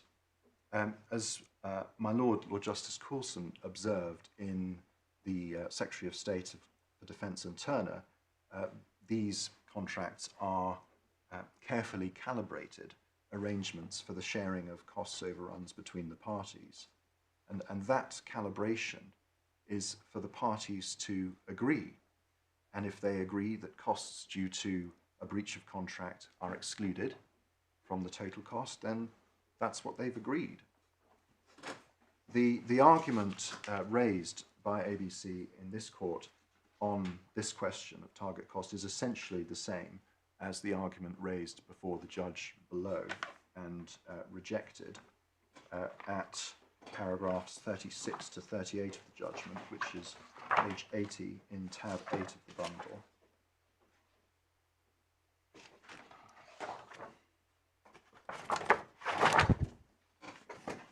(36 to 38). Yes, my lord. Oh, yes, the purpose of the contract. That's it. Yes. Yeah, yeah. Dealing with target costs, dealing with the submission that this affects how you should construe default, and then at paragraph 38, the intention of the parties is apparent from all the terms, including the provisions of clause 1.1 as to the meaning of disallowed cost, which in my judgment make it plain that the contractor was intended to bear the risk of his own breach of contract. And then continuing. So that point was addressed by the judge below, and in my submission correctly so.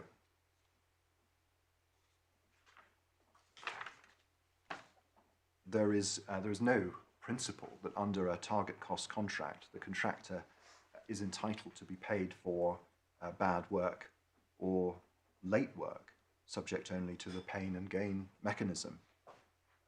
It's quite possible for the target cost to exclude the cost of bad work and late work from the total cost, in which case the pain and gain share is a measure of how efficiently the contractor is able to carry out the work in accordance with the contract, because it relates to the cost of work carried out in accordance with the contract. And in my submission, the parties are entirely free to agree that. So the argument that the court should adopt an unnatural interpretation of the disallowed cost provisions because this is a target cost contract is, in my submission, misguided. The next topic is, does the expression, or does clause J3 require a two-stage process? And really this is about the word negligence. And as to that, there is no reason, whether it's a two-stage process or not, there's no reason why the same process should apply to default as applies to negligence, just because they are adjacent to each other in the contract. In my learned friend's skeleton, at paragraph 72, tab 3, page 30,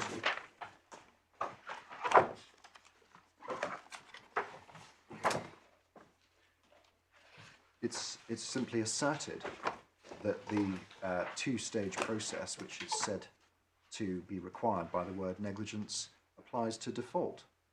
But there's no reason why that should be the case, and no reason is given.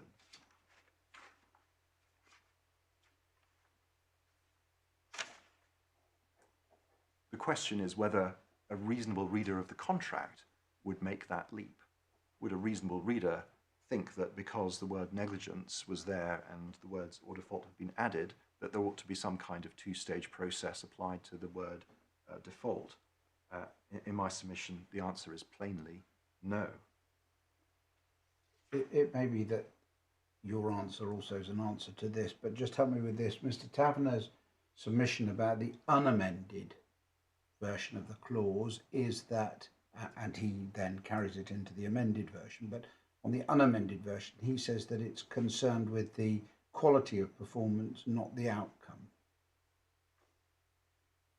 Well, it's concerned with outcome in terms of cost, my lord, because that's what it's about. It's whether a particular cost has been caused by conduct on the part of ABC. So it's concerned with outcome. So you get to outcome, you say, even though this is outcome in relation to whether or not it's a disallowed cost. Yes.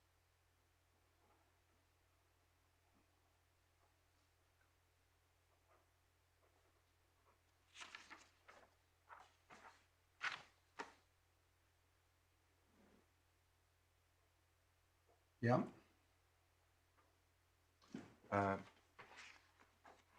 It's simply a non sequitur to say that because negligence because the word default appears near negligence, it must mean something more than non-compliance with an obligation.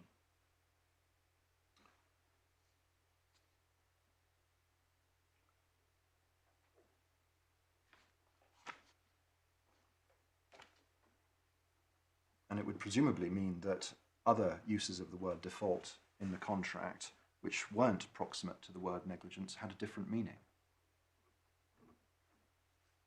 which is unlikely to be what the parties intended.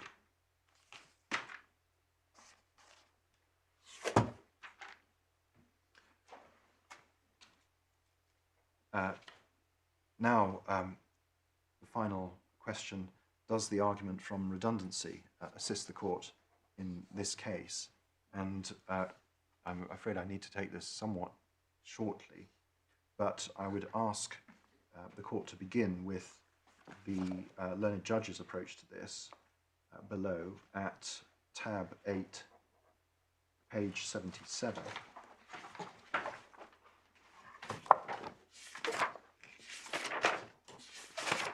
The discussion begins at paragraph 34.4. 34.4. At the very bottom it says as to redundancy, but I was going to ask the court to look first at paragraph 34.6, which is a discussion of the law, and finding that the mere fact that a natural interpretation of a contract term could render another term redundant is an insufficient basis for the adoption of an unnatural construction, especially where a standard form is involved. That is taken from the Lehman Brothers case, I believe. But in any case, I don't believe that statement is controversial in this court.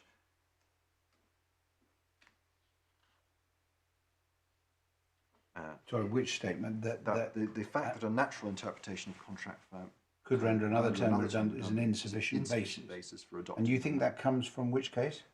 Lehman Brothers, but perhaps I ought to just check that. Well, don't take time with it now. You can let us know if that comes from an authority other than the one cited there. It may be that it's within a citation that's covered there. Yes, but don't take up time with that now. You can let us know. My lord, it's dealt with in my skeleton at page 48 in the bundle, but I won't ask you to look at that. Okay. So that statement, if correct, is a complete answer to ABC's case on redundancy, because asking the court to adopt an unnatural interpretation of the word default because of redundancy is exactly what ABC are asking the court to do. What is said is that this was a sophisticated series of amendments, sophisticated parties, and therefore when you look at the look at the whole thing, you are, in this particular case, Spire Healthcare, the court is entitled to look at redundancy and inconsistency as alleged. Well, in my submission, there isn't any inconsistency. What there is a degree of redundancy. I don't accept every point that my learned friend makes in relation to that, but there is doubtless some redundancy. There was already redundancy within clause J itself before the amendment. It's quite possible that many items of cost would be capable of being disallowed under more than one head, but that is just a feature of these contracts, and an inclination to try and make things clear by saying things more than once. And Mr. Taverner said that J1 and J2 were not only inconsistent, but positively misleading. Sorry, not only redundant, positively misleading on your construction. What do you say to that? I don't, I'm afraid, understand why they're misleading. They may well be redundant because they were part of the original definition of disallowed cost, and so they may be rendered redundant by the word or default. But I would say that even on the unamended form, you could have cost of repair which was covered by more than one provision, So including you the could have what unamended that was J3. covered by more than one provision? I'm sorry? You said you could have something that was covered by more than one provision. What was the something? Disallowed cost. I'm sorry. We said cost of repair, actually. Yes, it's generally cost of disallowed cost, but I was specifically referring to cost of repair under 2. So, I mean, if there is defective work which has to be put right, and that comes under 2, that may well also be due to negligence, and so come under 3 as well.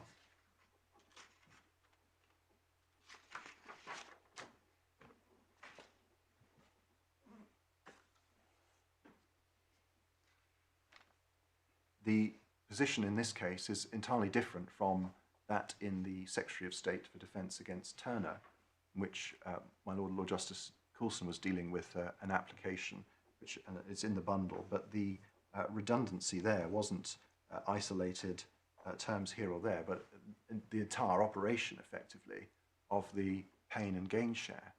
And the court rejected that construction. But that is somewhat different to the present position. My Lord, I was going to just move on from redundancy just to a couple of closing points. Are there other points on redundancy which the court would like me to address?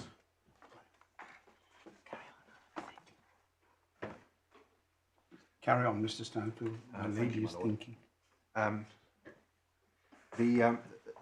The consequences, finally, of my learned friend's interpretation. Yeah. Although the issue raised on this appeal is a short point, it could have significant ramifications for users of this standard form, and also for many other types of contract in which the word default is used.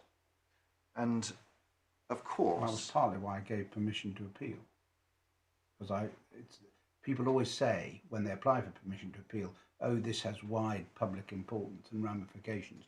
And 49 times out of 50, it isn't right. But I thought potentially there was something in it. Whoever was right, that there was something in that.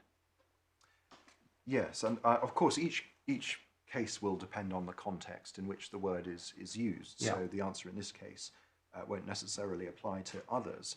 But in my submission, if the court were to find that even where a clause specifies the duty to which the default relates, the word default may still bear some narrower meaning that is to be measured against a standard that is not identified in the contract.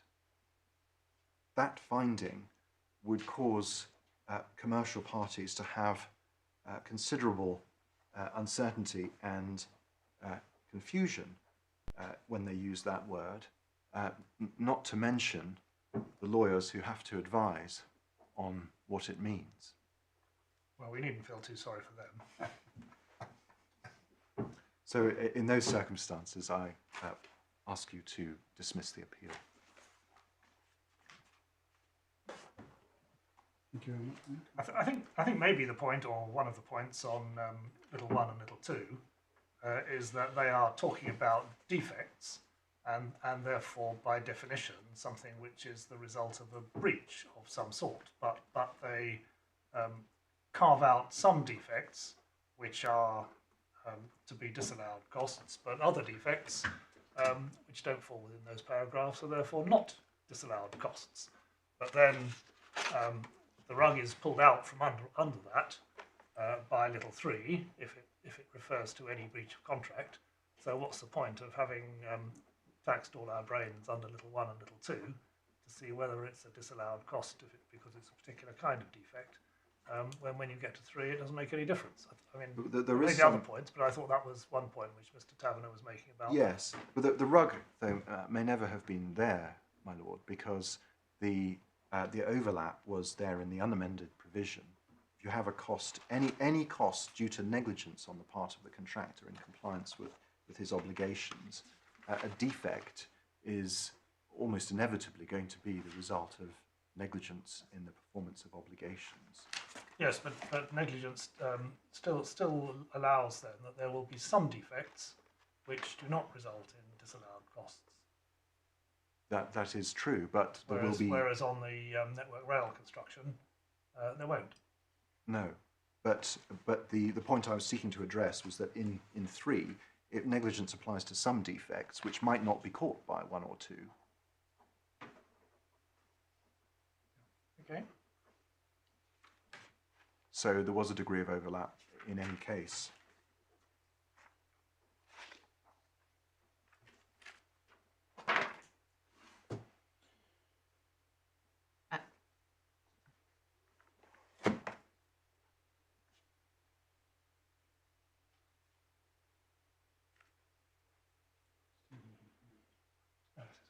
Sorry.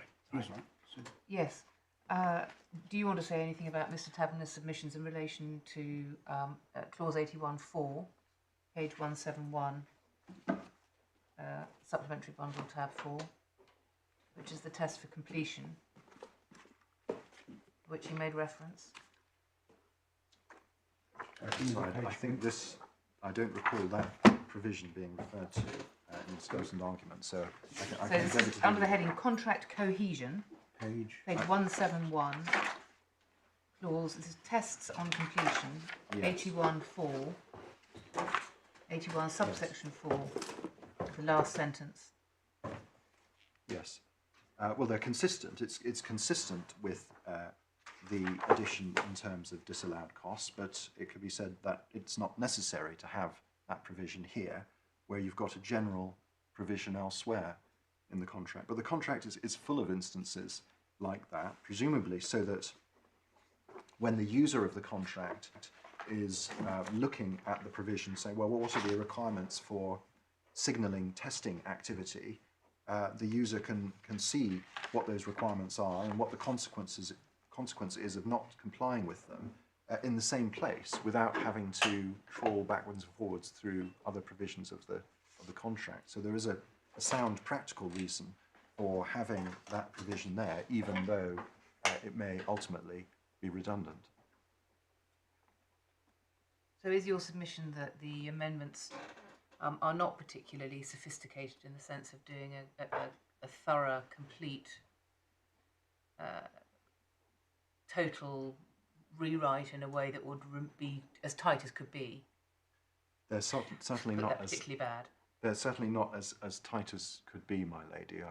I would accept that. I mean, they are standard form amendments, but in my submission on that particular example, there is a good reason for including it. There may be other instances where the drafting is loose, but Well, and that's all. This is all part of your clarification submission. yes. Thank you. And then let's have a look at page 223 in the same section. At the top, 48, subsection 3, cost of remedying any defects in such part shall not be a disallowed cost. Anything you want to say about that? The submission being made that that clause contradicts your case because on your case it is already a disallowed cost. Well, that's part of the standard form, my lady. So that's consistent with the amended provisions. May I just check whether it's been? It hasn't been amended. It hasn't been amended. Well, it would have been clearer, I accept, if it had been. But Sorry, I think it hasn't checked, but I don't think so. Yes. I see.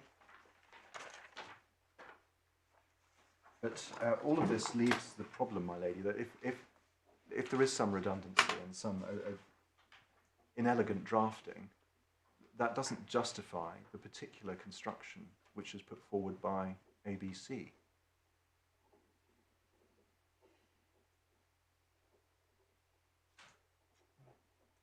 Thank you very much. Thank you very much. Thank you very much. Mr. Stansfield, Mr. Taverner, any reply? If I can just briefly.